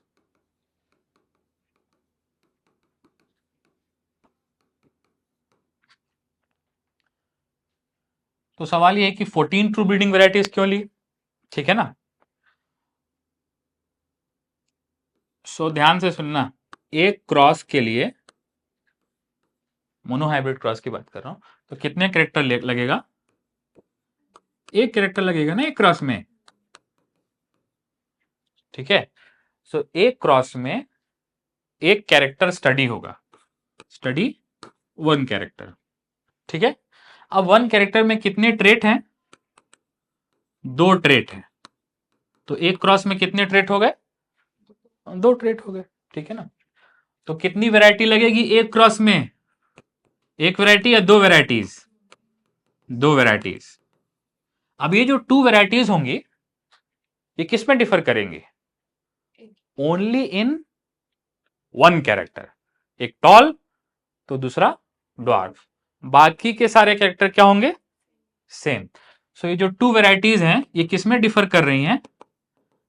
differ only in 1 character. कौन सा कैरेक्टर? अरे वही जो कैरेक्टर स्टडी हो रहा है उसी में डिफर करेंगे, ठीक है ना। But are same in remaining कितने कितने बचे? 7 में से 1 घटा, कितना बचा? 12, ठीक है। 6 रिमेनिंग 6 कैरेक्टर में क्या होंगे? सेम होंगे, ठीक है। So Mendel selected 14 true breeding varieties for hybridization experiment, ठीक है। तो उसको समझाने के लिए मैंने 14 को समझाने के लिए क्या लिया है? एक क्रॉस में कितना कैरेक्टर पढ़ रहे हैं? 1। मोनो हाइब्रिड में 1, डाई हाइब्रिड में 2, ठीक है ना। सो जितना क्रॉस उतना कैरेक्टर, ठीक है। और उतने उसका डबल क्या लगेगा? ट्रेट, ठीक है। सो अगर 2 ट्रेट है तो 2 ट्रेट वाला प्लांट सेम हो सकता है क्या? कॉमन सेंस, या अलग होगा? अलग होगा। अरे 2 ट्रेट है ना, सो एक अगर टॉल होगा तो दूसरा ड्वार्फ होगा। लेकिन बाकी के जो पॉड के, फ्लावर के, सीड के कैरेक्टर्स हैं वो क्या होंगे? सेम होंगे, ठीक है। तो फॉर एग्जाम्पल एक एग्जाम्पल भी लिख दे रहा हूं, इजी है, समझ में आ जाएगा। एग्जाम्पल एक क्रॉस है, ठीक है। अब ये क्रॉस जो है वो किसके बारे में है? स्टेम हाइट कैरेक्टर के बारे में है, ठीक है। तो इसमें कितनी वैरायटी लगेगी? 2 वैरायटीज। और दोनों वैरायटी कैसी होंगी? True breeding. ट्रू ब्रीडिंग मतलब प्योर लाइन, ठीक है। ट्रू ब्रीडिंग म्हणजे काय? कौन सी लाइन? Pure line. प्योर लाइन मतलब क्या? हेट्रोजाइगस या होमोजाइगस? होमोजाइगस। ये सब थोड़ा बहुत तो आता होगा, पूरा पूरा आता है, ठीक है। कुछ पढ़ा नहीं। एक वैरायटी कौन सी होगी? Pure tall. और दूसरी वैरायटी कौन सी होगी? Pure dwarf. लेकिन ये जो प्योर टॉल प्योर ड्वार्फ है इसमें क्या flower colour, flower position, pot colour, pot shape, फलाना बिस्ताना वेरी करेगा, या बाकी सब चीज सेम होगी? सेम। तो ये अगर वायलेट फ्लावर है तो ये भी क्या होगा? Violet flower. ये अगर इन्फ्लेटेड पॉट है तो ये भी क्या होगा? Inflated pod. सो मिंडल ने सेलेक्ट किया 14 ट्रू ब्रीडिंग वेराइटीज। अब ये नंबर को आप कैसे एक्सप्लेन करोगे? 14 ट्रू ब्रीडिंग वेराइटीज क्यों? कारण का यह है। So reason, because each cross requires to study 1 character and 1 character comes in the form of 2 traits. तो एक क्रॉस के लिए कितना ट्रेट, कितना वैरायटी लेनी पड़ेगी? 2, क्योंकि 2 ट्रेट है ना, तो 2 वैरायटी लेनी पड़ेगी। दोनों टॉल और ड्वार्फ सेम है क्या, या डिफरेंट वैरायटीज हैं? डिफरेंट वैरायटीज है। वायलेट और व्हाइट क्या है? डिफरेंट वैरायटीज है। सो एक क्रॉस में, अच्छा, तो जितने कैरेक्टर उतना क्रॉस, और उसका डबल ट्रेट, जितना ट्रेट उतनी वैरायटी। सो वैरायटी का नंबर किस पे डिपेंड करता है? ट्रेट के नंबर पे, which is 2 times the number of characters, ठीक है ना। अब आते हैं, हम सब बात करते हैं कुछ जो विजिबली यहाँ पे लिखा हुआ है, फिर टेबल पे आ जाएंगे, ठीक है। डोमिनेंट रिसेसिव आप मत देखो, आप ये देखो सीड शेप कैरेक्टर है और वो 2 फॉर्म में आता है, एक कैसा राउंड और ये कैसा रिंकल्ड। देखने में लग रहा है कि ये रिंकल्ड है, ये वाला थोड़ा राउंड है, चिकना है, ये वाला कैसा है? रिंकल्ड है, देखने में लग रहा है। लेकिन once again it is wrong question to ask कि how round and how much wrinkled. बस इतना याद देखो कि देख के बता सकते हो विजिबली कि ये वाला राउंड है और ये वाला रिंकल्ड है। सीड कलर येलो और green. Once again bad question, how yellow? Mustard yellow या पास्टेल येलो या ब्राइट येलो या orangey yellow? Once again wrong question. लेकिन ये येलो होगा और ये कैसा होगा? ग्रीन। फ्लावर कलर में डोमिनेंट कौन है? वायलेट। और रिसेसिव कौन है? व्हाइट। ये कौन सा फ्लावर है? इसका एस्टिवेशन कौन सा है?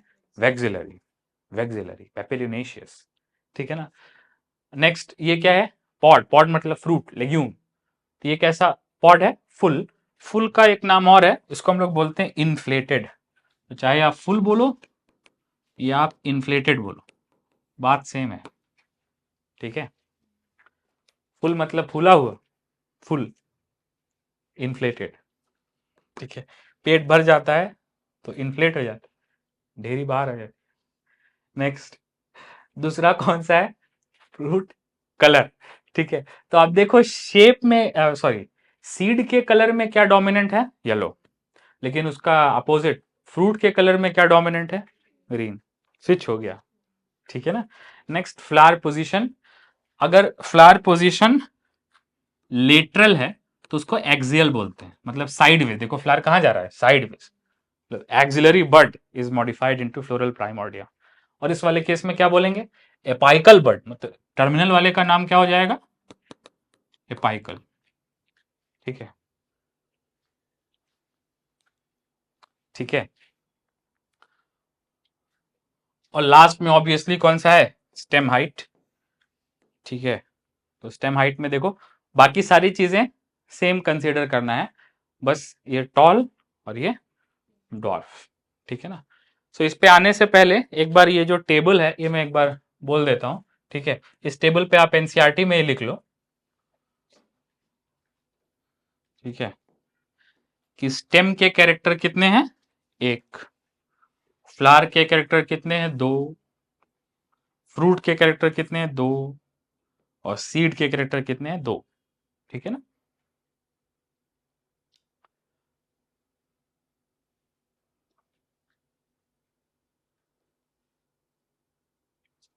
सो 7 कैरेक्टर्स हैं और 14 ट्रेड्स हैं, इसलिए कितनी वेराइटीज हैं? 14 वेराइटीज। ठीक है, स्टेम का एक, फ्लावर, पॉड और सीड के 2 ईच। ठीक है, स्टेम में टॉल, ड्वार्फ, विजिबली आप बता सकते हैं कौन सा टॉल है कौन सा ड्वार्फ है। Flower colour violet white, flower colour में कौन सा डोमिनेंट है? वॉयलेट। फ्लावर पोजीशन में कौन सा डोमिनेंट है? एक्सियल। ठीक है ना। सो अगर ऐसा प्लांट लें जिसमें फ्लावर कलर भी वॉयलेट हो और फ्लावर पोजीशन भी एक्सियल हो, तो उस प्लांट को क्या बोल सकते हैं? Violet axial plant. जिसका कलर वॉयलेट है और जिसका पोजीशन एक्सियल है, तो वो सिंगल कैरेक्टर में डोमिनेंट है या दो कैरेक्टर में डोमिनेंट है? दो। उसको क्या बोलते हैं? Double dominant. ठीक है ना। लेकिन अगर ऐसा प्लांट लें जो व्हाइट फ्लावर का हो और टर्मिनल फ्लावर्स हो, तो वो दोनों में रिसेसिव है, उसको क्या बोलेंगे? Double recessive plant. ठीक है ना। मेंडल ने कौन सी वैरायटी चूज की?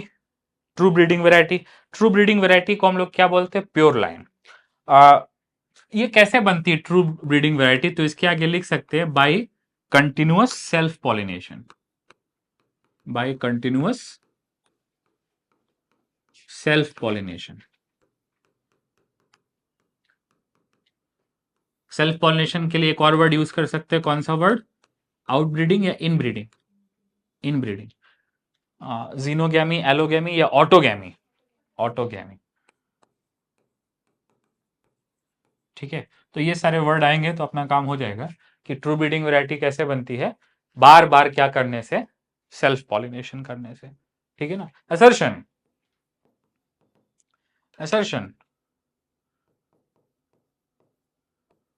true breeding varieties show stable trait inheritance.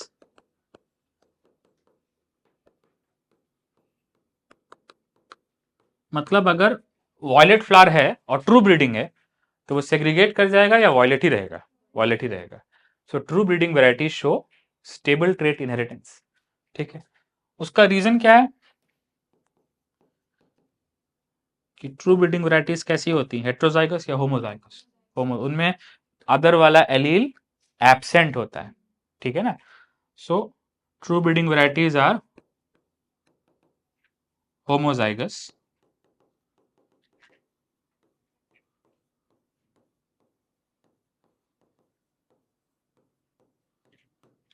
That is जो कंट्रास्टिंग ट्रेट के लिए जो एलील रिस्पॉन्सिबल है वो प्रेजेंट होगा या एब्सेंट होगा?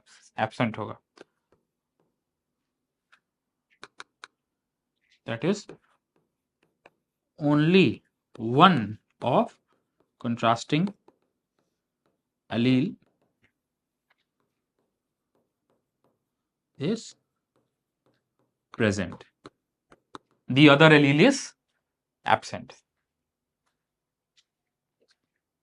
ठीक है, ट्रू ब्रीडिंग से या फिर कंटिन्यूअस सेल्फ पॉलिनेशन से क्या बढ़ती है, हेट्रोजाइगोसिटी या होमोजाइगोसिटी? होमोजाइगोसिटी। उसका रीजन स्टैटिस्टिकल है, उस पर हम लोग नहीं बात कर सकते। मैं यहाँ पे असर्शन के रीजन नहीं दे सकता हूं कि true breeding varieties are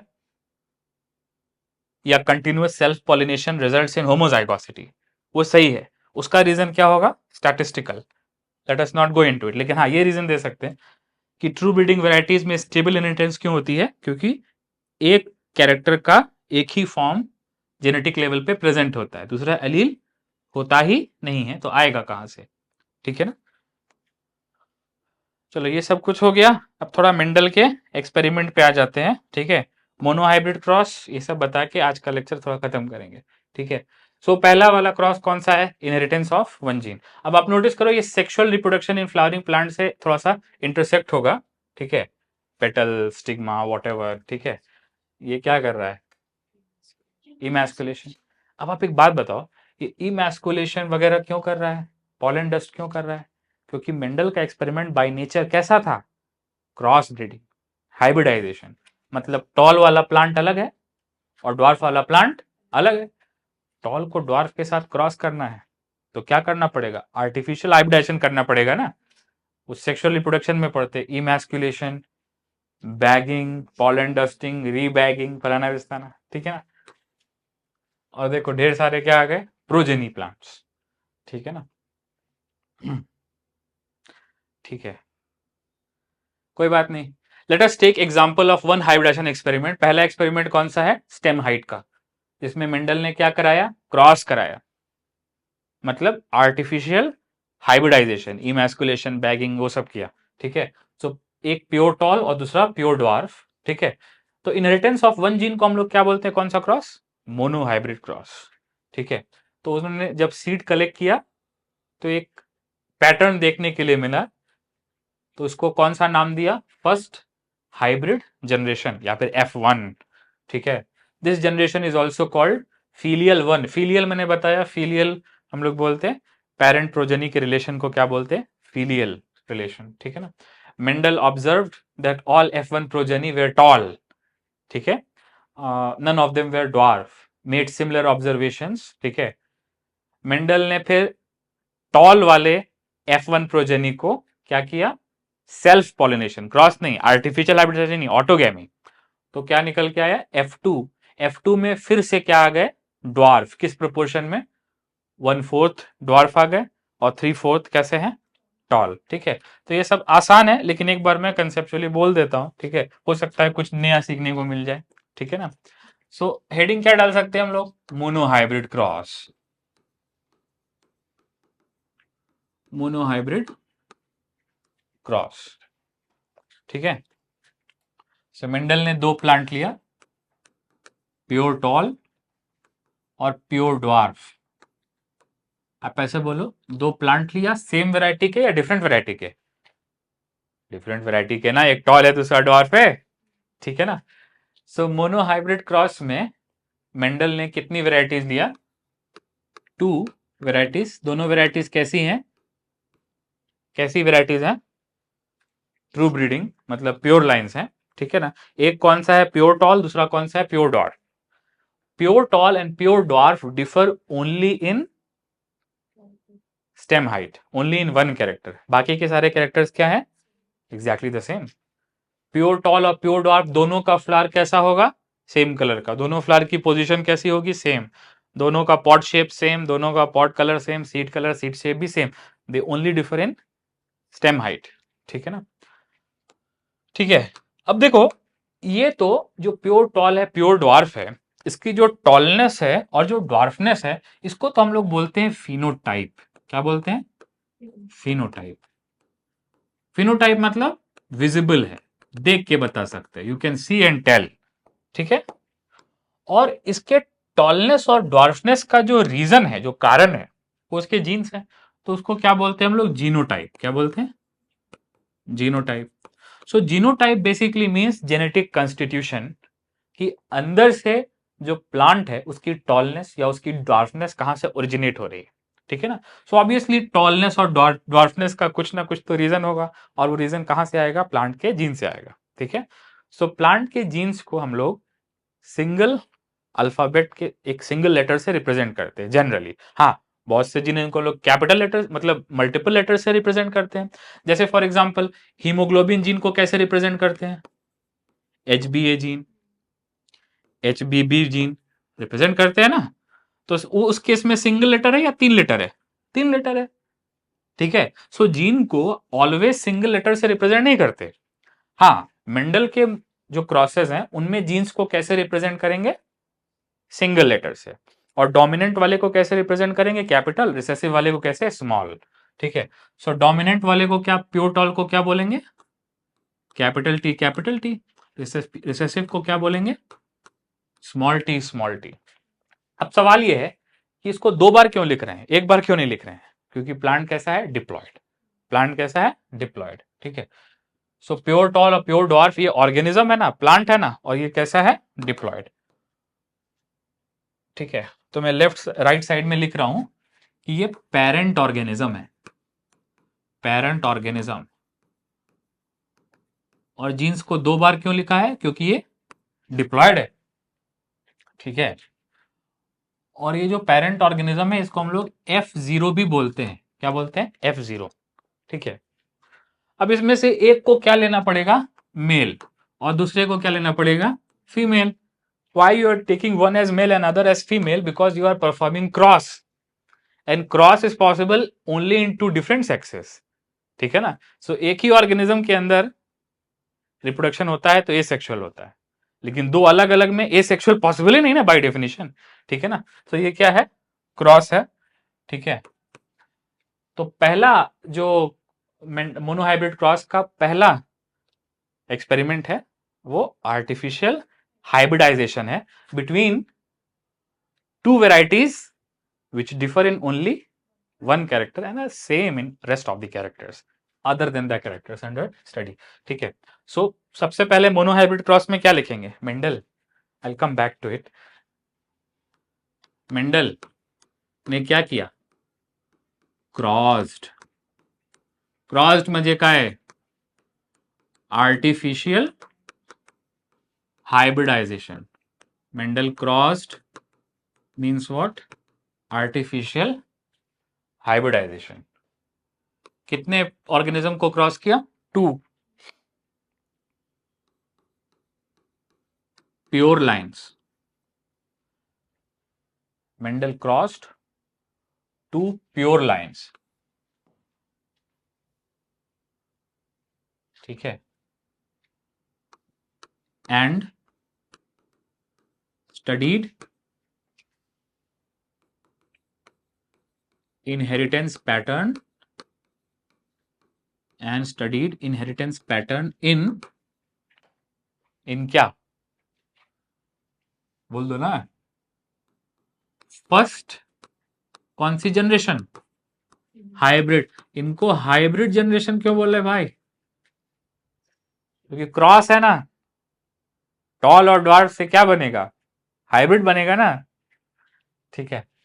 so Mendel crossed artificial hybridisation किया मेंडल ने प्योर लाइन्स का, ठीक है, इन फर्स्ट हाइब्रिड जनरेशन। और पहली हाइब्रिड जनरेशन जो आई उसको क्या बोलेंगे, फर्स्ट फीलियल जनरेशन। पेरेंट्स को क्या बोलेंगे, जीरो फीलियल जनरेशन, या फिर F0 जनरेशन, या फिर sometimes also called P generation, parental या F0। F0 को क्या किया, क्रॉस, ठीक है, ठीक है, वापस आते हैं, ठीक है। सो मोनोहाइब्रिड क्रॉस में 2 वैरायटी लिया जो कि बाकी सारे कैरेक्टर में सेम है, सिर्फ एक कैरेक्टर में डिफर करते हैं। एक को मेल दूसरे को फीमेल क्यों लिया, क्योंकि क्रॉस करना है, ठीक है। So obviously cross is possible only in different sexes, ठीक है। पेरेंट ऑर्गेनिज्म डिप्लॉयड है, इसलिए जो जीन है उसकी 2 कॉपी प्रेजेंट है। जो डोमिनेंट है, डोमिनेंट क्या है हम लोग नेक्स्ट लेक्चर में और अच्छे से पढ़ेंगे, लेकिन जो डोमिनेंट है उसको कैपिटल लेटर से इसके जीन को रिप्रेजेंट कर रहे हैं, रिसेसिव वाले को स्मॉल लेटर से रिप्रेजेंट कर रहे हैं, ठीक है। अब ऑब्वियसली ये ऑर्गेनिज्म क्या करेगा, पेरेंट क्या बनाएगा, गैमीट। तो इसको मैं लिखने वाला हूं F0 के गैमीट्स। और ये F0 के गैमीट्स कैसे होंगे, दो तरह के या एक ही तरह के होंगे, एक ही तरह के होंगे। सो ये वाला कौन सा होगा, कैपिटल टी, ये वाला कौन सा होगा, small T. So each parent produces only one type of gamete, ठीक है ना। सो F0 ऑर्गेनिज्म कितने तरह के गैमीट बना रहा है, एक तरह के। हाँ, टोटल दोनों मिला के कितने तरह के गैमीट बन रहे हैं, दो। ठीक है, लेकिन एक पेरेंट कितने तरह गैमीट बना रहा है, एक। सो नेक्स्ट लाइन क्या लिखेंगे कि ईच पेरेंट प्रोड्यूसेस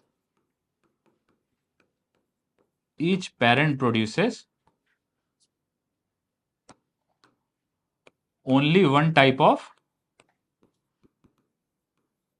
गैमीट। ऐसा क्यों, ऐसा क्यों, क्योंकि होमोजाइगस है ना, दूसरा वाला अलील एब्सेंट है ना, ठीक है। So each parent produces only one type of gamete, both the parents are different, so all together कितने तरह के गैमीट बनेंगे, दो तरह के गैमीट बनेंगे, ठीक है। अब आप एक बात बताओ, इसमें मल्टीपल पॉसिबिलिटी है, एक ही पॉसिबिलिटी है, एक ही पॉसिबिलिटी है। अगर ये पेरेंट का मेल गैमीट ये वाले के फीमेल गैमीट को फर्टिलाइज करेगा, so after syngamy there is only one possibility, right. वो कौन सी पॉसिबिलिटी है, कैपिटल टी किसके साथ आ जाएगा, स्मॉल टी के साथ, ठीक है। Now capital T small T के साथ आ गया, और ये ऑर्गेनिज्म कैसा है, ड्वार्फ है या टॉल है, टॉल है। इसकी स्टेम कैसी है, टॉल है, ठीक है। अमिताभ बच्चन, जया बच्चन के साथ क्या आ गया, अभिषेक बच्चन, ठीक है। ठीक है, आई एम जस्ट किडिंग, ठीक है। सो इसको कौन सा जनरेशन बोलेंगे, F1, F1 प्रोजेनीज, ठीक है। नंबर मालूम है तो क्या बोलेंगे, F1 ऑफ स्प्रिंग, ठीक है। और ये कैसा है, ये ऑर्गेनिज्म है, ये डिप्लॉयड है, ठीक है ना। सो इसमें एक ही पॉसिबिलिटी है, और कोई दूसरी पॉसिबिलिटी है ही नहीं, ठीक है ना। अब एक बात बताओ कि मेंडल ने इसके बाद क्या किया, फिर से क्रॉस ब्रीडिंग किया क्या, या इस वाले को सेल्फ किया, इस वाले को सेल्फ किया, ठीक है। अगर इसको क्रॉस करेंगे तो फिर वो फिर मल्टीपल क्रॉस हो जाएगा ना, ठीक है ना। इसलिए मेंडल ने क्या किया, एक ही बार क्रॉस किया, नाम क्या है, मोनोहाइब्रिड, ठीक है। और उसके बाद फर्दर मल्टीपल हाइब्रिड्स नहीं बनाए, ठीक है। सो F1 प्रोजेनी को मेंडल ने क्या किया, सेल्फिंग। इसका मतलब यहां पे वो सब करने की जरूरत है क्या, इमैस्कुलेशन, बैगिंग, अनबैगिंग, पॉलन डस्टिंग, ये सब करने की जरूरत नहीं है, दिस इज वेरी सिंपल। इसमें क्या किया, सेल्फिंग। सेल्फिंग मतलब कौन सी गैमी, ऑटोगैमी, ठीक है ना, समझ रहे हो आप। अब बताओ ऑटोगैमी क्यों पॉसिबल है, क्योंकि पी का फ्लावर कैसा है, बाइसेक्सुअल, ठीक है। अगर पी का फ्लावर बाइसेक्सुअल नहीं होता तो क्या मोनोसेक्सुअल होता, यूनिसेक्सुअल जिसको बोलते हैं। तो उसमें क्या करानी पड़ती, या तो जिटोनोगैमी या जिनोगैमी। कुछ प्लांट होते हैं जिनमें ऑटोगैमी जिटोनोगैमी पॉसिबल ही नहीं होती है, मेंडल उस प्लांट को सेल्फिंग के लिए यूज ही नहीं कर सकते, selfing is not possible in some plants like papaya and date palm, सुना है ना, उन सब में सेल्फिंग होती ही नहीं है, क्योंकि उसके फ्लावर कैसे होते हैं, यूनिसेक्सुअल फ्लावर, और पूरा प्लांट ही कैसा होता है, यूनिसेक्सुअल। लेकिन यहाँ पे तो एक फ्लावर में दोनों है ना, एंड्रोशियम भी है, गाइनोशियम भी है, जिसकी वजह से इसमें सेल्फिंग पॉसिबल है, ठीक है। So assertion, just a simple assertion, in the F1 progeny selfing was possible because pea plants are bisexual, तभी तो सेल्फिंग पॉसिबल है ना। तो सेल्फिंग की पॉसिबिलिटी कहां से आती है, sexuality of flowers of P से आती है, ठीक है ना। सो नेक्स्ट, जब इसकी सेल्फिंग कराया तो ये दोनों plant capital T small T, क्या ये अलग अलग ऑर्गेनिज्म है या सेम ही ऑर्गेनिज्म है, सेम ऑर्गेनिज्म है ना। लेकिन कितने तरह के गैमीट बनाएगा, दो तरह के बनाएगा, एक कैपिटल वाला जो इसको अमिताभ बच्चन से आया है, और एक स्मॉल वाला जो इसको यू नो बेटर, ठीक है। कैपिटल टी स्मॉल टी, एक इसको मेल पेरेंट से आया, दूसरा फीमेल पेरेंट से आया है, एंड वॉट एवर, ठीक है। सो चाहे सेल्फिंग हो चाहे क्रॉस फर्टिलाइजेशन हो, दोनों में फर्टिलाइजेशन तो होता है ना। सेल्फिंग में भी सेम प्लांट सेम फ्लावर का पॉलन स्टिग्मा पे लैंड करता है, ठीक है। जेनेटिकली आइडेंटिकल पॉलन लैंड करता है सेल्फिंग में, तो वो सेम प्लांट का पॉलन है, लेकिन उसमें फर्टिलाइजेशन तो फिर भी होता है ना, गैमीट तो फिर भी बनते हैं ना, ठीक है। सेल्फिंग में गैमीट नहीं बनता क्या? बनता है ना। सेल्फिंग ए सेक्सुअल पेरेंट वाइज ए सेक्सुअल है, लेकिन सेल्फिंग वेजिटेटिव है क्या? सेल्फिंग कोई प्रोपेगेशन है क्या? नहीं, सेल्फिंग मिमिक्स सेक्सुअल रिप्रोडक्शन, ठीक है, क्योंकि उसमें भी गैमीट बनता है, उसमें भी मियोसिस होता है, फलाना विस्ताना, ठीक है। सो अब इसमें क्या होगा कि दो तरह के गैमीट बनेंगे, ठीक है। सो मैं नेक्स्ट पॉइंट क्या लिखूंगा कि मेंडल, अच्छा पहले तो ये लिखूंगा कि F1 जनरेशन में सारे प्रोजेनिस कैसे थे? टॉल। क्यों टॉल? क्योंकि कैपिटल और स्मॉल में कौन डोमिनेंट है? कैपिटल, ठीक है। So all F1 progenies were tall, और सबका जीनोटाइप एक ही पॉसिबल था, capital T small T. All were capital T small T, all were tall. लेकिन ये किस तरह का टॉल है? प्योर टॉल या हाइब्रिड टॉल? Hybrid tall. अगर ये प्योर टॉल होता जस्ट लाइक कैपिटल टी, तो वो कभी भी सेग्रीगेट नहीं होता, वो हमेशा क्या रहता? बेसिकली कैरेक्टर सेग्रीगेट नहीं होता, हमेशा क्या रहता? टॉल। प्योर टॉल की सेल्फिंग कराने से टॉल ही आता है, लेकिन हाइब्रिड टॉल की सेल्फिंग कराएंगे तो अभी देखेंगे क्या है, ठीक है ना। अब मेंडल ने क्या कराया? मेंडल क्रॉस्ड या self F1 progeny, F1 progeny के मल्टीपल सेट्स को सेल्फ कराया, ठीक है। अब F1 प्रोजेनी में सब के सब टॉल ही है, ठीक है। और कौन से जीनोटाइप के हैं? डिफरेंट जीनोटाइप के, आइडेंटिकल जीनोटाइप के, आइडेंटिकल जीनोटाइप के, कैपिटल टी स्मॉल टी, ठीक है। तो फिर क्या हुआ? ही ऑब्जर्व्ड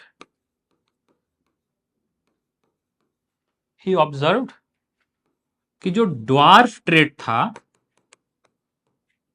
जो F1 में छुप गया था, वो F2 में फिर से आ जाएगा। ही ऑब्जर्व ड्वार्फ ट्रेट रीअपियर, कौन से जनरेशन में? रीअपियर इन F2। अच्छा एक बात और बताओ कि F1 प्रोजेनी में ईच पेरेंट कितने तरह के गैमेट, सॉरी ईच सेल्फिंग वाला प्लांट दो तरह के गैमेट बना रहा है, ठीक है ना। सो मैं क्या लिखूंगा? ईच सेल्फ्ड प्रोजेनी, सेल्फिंग में गैमेट नहीं बनते क्या? बनते हैं ना। सेल्फिंग में भी तो पॉलन आ रहा है, स्टिग्मा पे लैंड कर रहा है, लेकिन सेम फ्लावर का। हाँ, सेल्फिंग में सेम फ्लावर का, ठीक है। Good morning. Each self progeny, क्या लिखेगा teacher? Each self progeny produces F2 वाला, ठीक है, सॉरी F1 वाला। ईच सेल्फ प्रोजेनी प्रोड्यूसेस कितने type of gamete? 2 types of gametes. और ये हाइब्रिड है, तो इसमें स्मॉल टी जब मिलेगा तो क्या आ जाएगा? ड्वार्फ, ठीक है ना। सो अब क्या पॉसिबिलिटी? अब यही पॉसिबिलिटी है कि इसका कैपिटल टी, मतलब अच्छा, एक इसको हम लोग क्या बोल सकते हैं? मेल गैमीट, अपशगुन हो गया, ठीक है। एक इसको क्या बोल सकते हैं? Male gamete. ये वाला क्या है? ब्लू बॉक्स क्या है? Is this blue? ये कौन सा गैमीट है? Male gamete. और ये कौन सा गैमीट है? रेड एंड ब्लू, पुलिस आई भागो, ठीक है। ये कौन सा गैमीट है? Female gamete. Can you see that? ठीक है। सो मेल गैमीट और फीमेल गैमीट मैंने अलग अलग बॉक्सेस में लगाए हैं। हो सकता है मेल गैमीट फीमेल गैमीट दोनों कैपिटल टी हो, ठीक है। सो ये जो ऑर्गेनिज्म यहां बन रहा है ये F2 प्रोजेनी है, कैपिटल टी कैपिटल टी, ठीक है ना। और एक पॉसिबिलिटी ये वाली है, मेल फीमेल गैमीट क्या प्रोजेनी बना दें, स्मॉल टी, ठीक है। और यहां पे 2 बार क्या पॉसिबिलिटी है, कैपिटल टी स्मॉल टी की, हाइब्रिड टॉल की, ठीक है। तो ये कौन सी जनरेशन आ गई, F2 जनरेशन, ठीक है। F2 जनरेशन में प्योर टॉल एक, हाइब्रिड टॉल 2 और प्योर ड्वार्फ 1 इस रेशियो में आता है, ठीक है। इसको हम लोग कौन सा रेशियो बोलते, जीनोटिपिक रेशियो, 1:2:1, इसको हम लोग क्या बोलते हैं, genotypic ratio 1:2:1।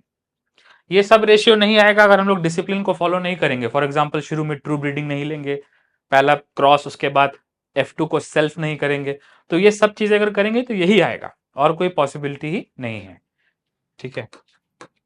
So if we follow the rules even now after hundreds of years later, यही रिजल्ट निकल के आएगा, ठीक है। अच्छा, जो प्योर टॉल है और जो प्योर डॉर्फ है, सॉरी हाइब्रिड टॉल है, इन दोनों में कोई फिनोटिपिक अंतर नहीं है, ठीक है। तो ये दोनों भी क्या है, टॉल है, मतलब इक्वली टॉल है, ठीक है। और ये वाला क्या है, ड्वार्फ है। इसका मतलब जो फिनोटिपिक रेशियो है, जो विजिबल रेशियो है, वो क्या आएगा, 3:1, क्योंकि दोनों क्या है, आइडेंटिकल है। तो विजिबली कोई अंतर नहीं है, विजिबली 75% कैसे है, टॉल है, 25% कैसे है, ड्वार्फ है, ठीक है। सो 3/4 या फिर 75%, या फिर ऐसे भी बोल सकते हैं 0.75, ये 3 नोटेशन में हम लोग लिखते हैं क्या, कैसे प्रोजेनीज आ रहे हैं, टॉल। और 1/4 या फिर 25% ऑफ प्रोजेनी या फिर 0.25% फ्रीक्वेंसी कैसी है, डॉर्फ इन F2।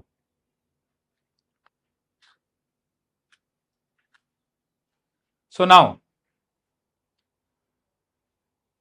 किसमें कंफ्यूजन नहीं है, ड्वार्फ में, क्योंकि ड्वार्फ हमेशा प्योर ही होगा, ठीक है। सो जो ड्वार्फ है उसकी जाइगोसिटी में कंफ्यूजन नहीं है कि जो ड्वार्फ है वो कैसा होगा, स्मॉल टी। कंफ्यूजन किसमें है, टॉल में, ठीक है। सो ये वाला कैसा टॉल है, प्योर टॉल, ये भी उतना ही टॉल है जितना हाइब्रिड टॉल है, लेकिन दोनों में अंतर है। पहला अंतर तो ऑब्वियस है कि ये वाला कैसा है, होमोजाइगस, और ये वाला कैसा है, heterozygous, first difference. Second difference क्या बोल सकते हो आप, ये वाला अगर इसको सेल्फ करेंगे तो ये टॉल ही देगा, लेकिन ये वाला अगर इसको सेल्फ करेंगे सो टॉल देगा, या 3:1 में टॉल डॉर्फ देगा ना। सो इसका मतलब if you were to just cross capital T pure tall, तो ये क्या देगा, टॉल ही देगा, मतलब डॉर्फ प्रोजेनिस नहीं देगा। लेकिन अगर इस वाले को सेल्फ करेंगे तो वो बिल्कुल F1 सेल्फिंग जैसा है ना। तो F2 के हाइब्रिड सेल्फिंग में, अरे F2 का जो हाइब्रिड है कैपिटल टी स्मॉल टी, उसके सेल्फिंग में क्या निकल के आएगा, 3:1 फिनोटिपिक रेशियो। और F2 के प्योर टॉल वाले केस में कोई भी ड्वार्फ प्रोजेनी नहीं आएगा। अरे इसकी अगर सेल्फिंग करेंगे तो इसमें तो स्मॉल टी है ही नहीं, तो ड्वार्फ आएगा नहीं, ठीक है। अच्छा, अब इससे 2 रूल निकलते हैं, मोनो हाइब्रिड क्रॉस से 2 रूल निकलते हैं मेंडल के। पहला कौन सा रूल निकलता है, लॉ ऑफ डोमिनेंस। सो अगर आप नोटिस करो, सो एक टॉल है दूसरा ड्वार्फ है, लेकिन F1 में सिर्फ कौन सा आ रहा है, टॉल, मतलब ड्वार्फ छुप गया, ठीक है ना। सो जो कैरेक्टर F1 जनरेशन में हाइड हो जाता है या मास्क्ड हो जाता है, you can cover myself with a mask so you cannot identify me, जो कैरेक्टर छुप जाता है, मास्क हो जाता है, उसको क्या बोलते हैं, रिसेसिव। मतलब जिसकी नहीं चल रही है उसको क्या बोलते हैं, रिसेसिव। जया बच्चन की नहीं चल रही, ठीक है। और जस्ट किडिंग, और जो कैरेक्टर क्या है, जो कैरेक्टर क्या है एक्सप्रेस हो जाता है, उसको क्या बोलते हैं? Dominant character. So dominant character is the one which expresses in F1 generation in Mendel's monohybrid cross, and recessive character is the one which fails to express in Mendel's monohybrid cross in F1 generation. So dominance कहां से defined है classically? Mendel के monohybrid cross से. Mendel के monohybrid cross के F1 generation में जो character आ गया उसको क्या बोलेंगे? Dominant trait. और जो छुप गया उसको क्या बोलेंगे? रिसेसिव. समझ रहे हो आप? ठीक है. तो इससे क्या डिसाइड होती है? डोमिनेंस या फिर रिसेसिवनेस. ठीक है ना. तो मैं क्या करने जा रहा हूं, मैं 4 वर्ड्स बता करके क्लोज करने जा रहा हूं, क्योंकि डोमिनेंस तो. अच्छा, एक और चीज, दूसरी चीज क्या होती है? सेग्रीगेशन. तो लॉ ऑफ सेग्रीगेशन क्या बोलता है कि गैमीट फॉर्मेशन के समय, लुक एट दैट, ये ऑर्गेनिज्म है डिप्लॉयड, और ये जो हैप्लॉयड है ये क्या है? उसका गैमीट. लेट अस से मेल गैमीट, लेट अस से एग. ये कहां है? एम्ब्रियो सैक के अंदर. और ये कहां है? 3 सेल वाले पॉलन ग्रेन में. ठीक है. सो एनीवेज, मेल गैमीट और फीमेल गैमीट हो, जब ऑर्गेनिज्म अपना गैमीट बना रहा है, जब ऑर्गेनिज्म अपना क्या बना रहा है? गैमीट बना रहा है, तो उस समय उसके अलील्स क्या हो जा रहे हैं? सेपरेट हो जा रहे हैं. इसी को क्या बोलते हैं? सेग्रीगेशन. Separation of alleles. ठीक है ना. अच्छा, सेग्रीगेशन क्यों? क्योंकि देखो ये जो टॉल है, कैपिटल टी भी है, स्मॉल टी भी है, और स्मॉल टी जब तक दूसरे स्मॉल टी के साथ नहीं मिलेगा तब तक डॉर्फ आएगा नहीं. सो आप ये चीज नोटिस करो कि पहले क्या था? Only capital T crossed with only small T. इसलिए एक ही पॉसिबल था ना. अरे इधर से मेल गेमीट है, इधर से फीमेल गेमीट, एक ही पॉसिबल है ना, कैपिटल टी स्मॉल टी. ठीक है ना. तो F1 में मालूम है कि जीनोटाइप क्या होगा? कैपिटल टी स्मॉल टी ही होगा और कुछ नहीं होगा. एक डोमिनेंट फैक्टर होगा, एक रिसेसिव फैक्टर होगा. नेक्स्ट, जब उसकी सेल्फिंग कराएंगे तब फिर बहुत सी पॉसिबिलिटी है. कैपिटल टी भी आ जा रहा है, स्मॉल टी, लेकिन कैपिटल टी से स्मॉल टी कैसे आया? इसका एक ही तरीका है कि कैपिटल और स्मॉल अलग हुए, एक का स्मॉल दूसरे के स्मॉल से मिलके डबल रिसेसिव ऑर्गेनिज्म बना दिया इस तरह से. ठीक है ना, मतलब प्योर रिसेसिव ऑर्गेनिज्म बना दिया. सो इसको हम लोग क्या बोलते हैं कि गैमीट फॉर्मेशन के समय एलील्स या फैक्टर्स सेपरेट हो जाते हैं, उसको हम लोग क्या बोलते हैं? सेग्रीगेशन. सेग्रीगेशन बेसिकली मतलब क्या क्या बोलते हैं उसको? जब सेपरेट हो जाते हैं, तो क्रोमोसोम जब सेपरेट हो जाते हैं उसको क्या बोलते हैं? What is that word? Alignment नहीं, सेपरेशन. उसको क्या बोलते हैं? डिसजंक्शन. जा रहा हूं मैं, उसको क्या बोलते हैं? डिसजंक्शन. ठीक है ना. सो क्रोमोसोम लेवल पे इसको क्या बोलते हैं? Disjunction of chromosome, chromosomal disjunction. I think spelling में DIS होता है. जा रहा हूं मैं, इसको क्या बोलते हैं? क्रोमोसोम का डिसजंक्शन. और ये कब होता है? एनाफेज 2 या एनाफेज 1? एनाफेज 1. ठीक है. और इतना ही नहीं, इसको जनरल वर्ड में क्या बोलते हैं? Segregation. Segregation means separation of alleles. Alleles क्या हो गए? सेपरेट. ठीक है ना. Capital T separates severs from small T. ठीक है. सो सेग्रीगेशन ऑफ एलील्स बोले या तो डिसजंक्शन ऑफ क्रोमोसोम्स बोले, ये दोनों एक ही स्टेज पे होता है. कब? एनाफेज 1. सो 2 लॉ आ गए. पहला लॉ कौन सा है? मोनोहाइब्रिड क्रॉस से पहला लॉ कौन सा आया? डोमिनेंस.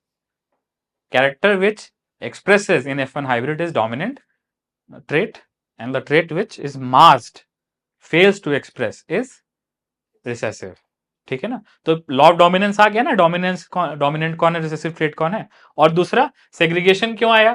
क्योंकि आप यहां देखो, यहां देखो तो साफ दिख रहा है कि कैपिटल टी से स्मॉल टी आने का एक ही तरीका है कि कैपिटल टी और स्मॉल टी क्या हो जाए? अलग हो जाए. तभी इसका और इसका स्मॉल टी मिलके प्योर डॉर्फ दे सकता है ना. So capital T small T का अलग होना, ये क्या आ गया? Segregation. Segregation of tall factor मतलब dominant factor and recessive factor, ठीक है ना।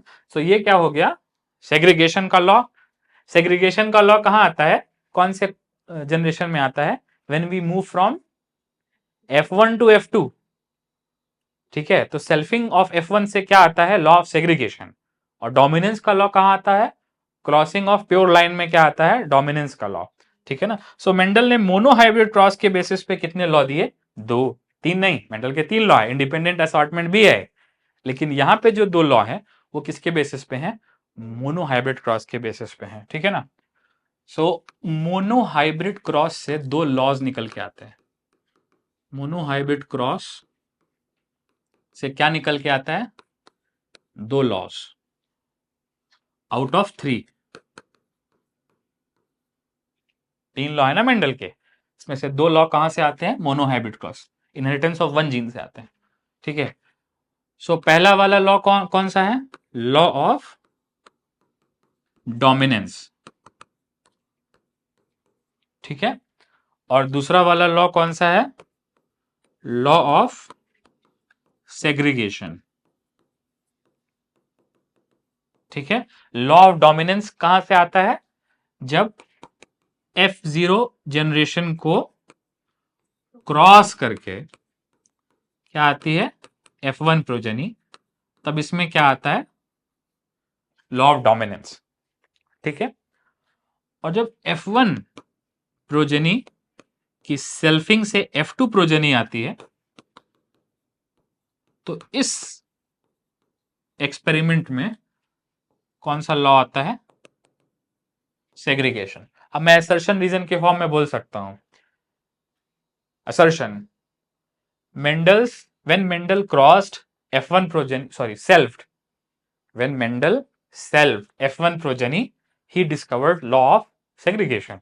इसका रीजन क्या है, because small T can only form, small T तभी बन सकता है जब कैपिटल टी स्मॉल टी वाले हाइब्रिड का कैपिटल और स्मॉल अलग हो, तभी स्मॉल टी बन सकता है ना, ठीक है ना।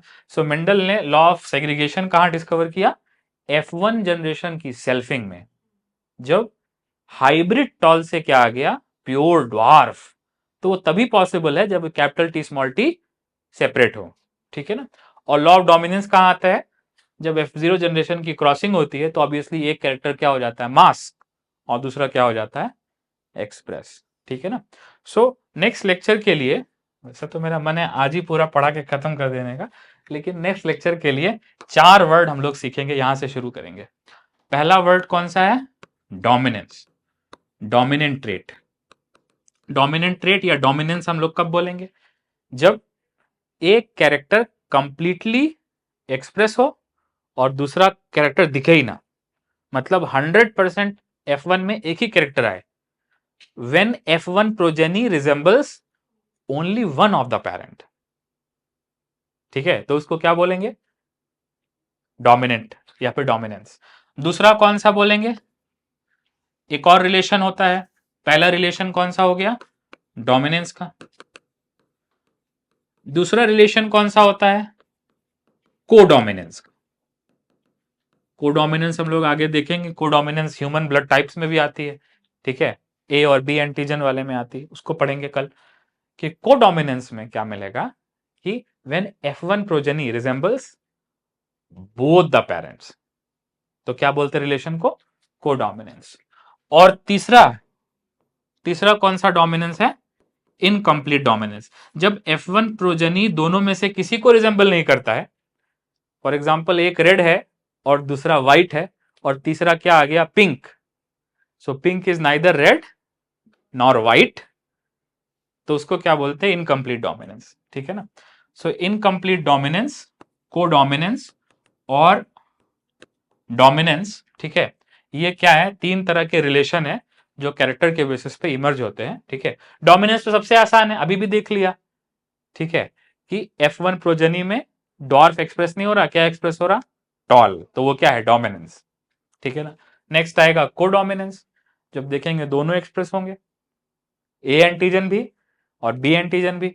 फिर आएगा इनकम्प्लीट डॉम, जब देखेंगे कोई भी एक्सप्रेस नहीं होगा, ना रेड ना व्हाइट, कुछ नया आ जाएगा, पिंक.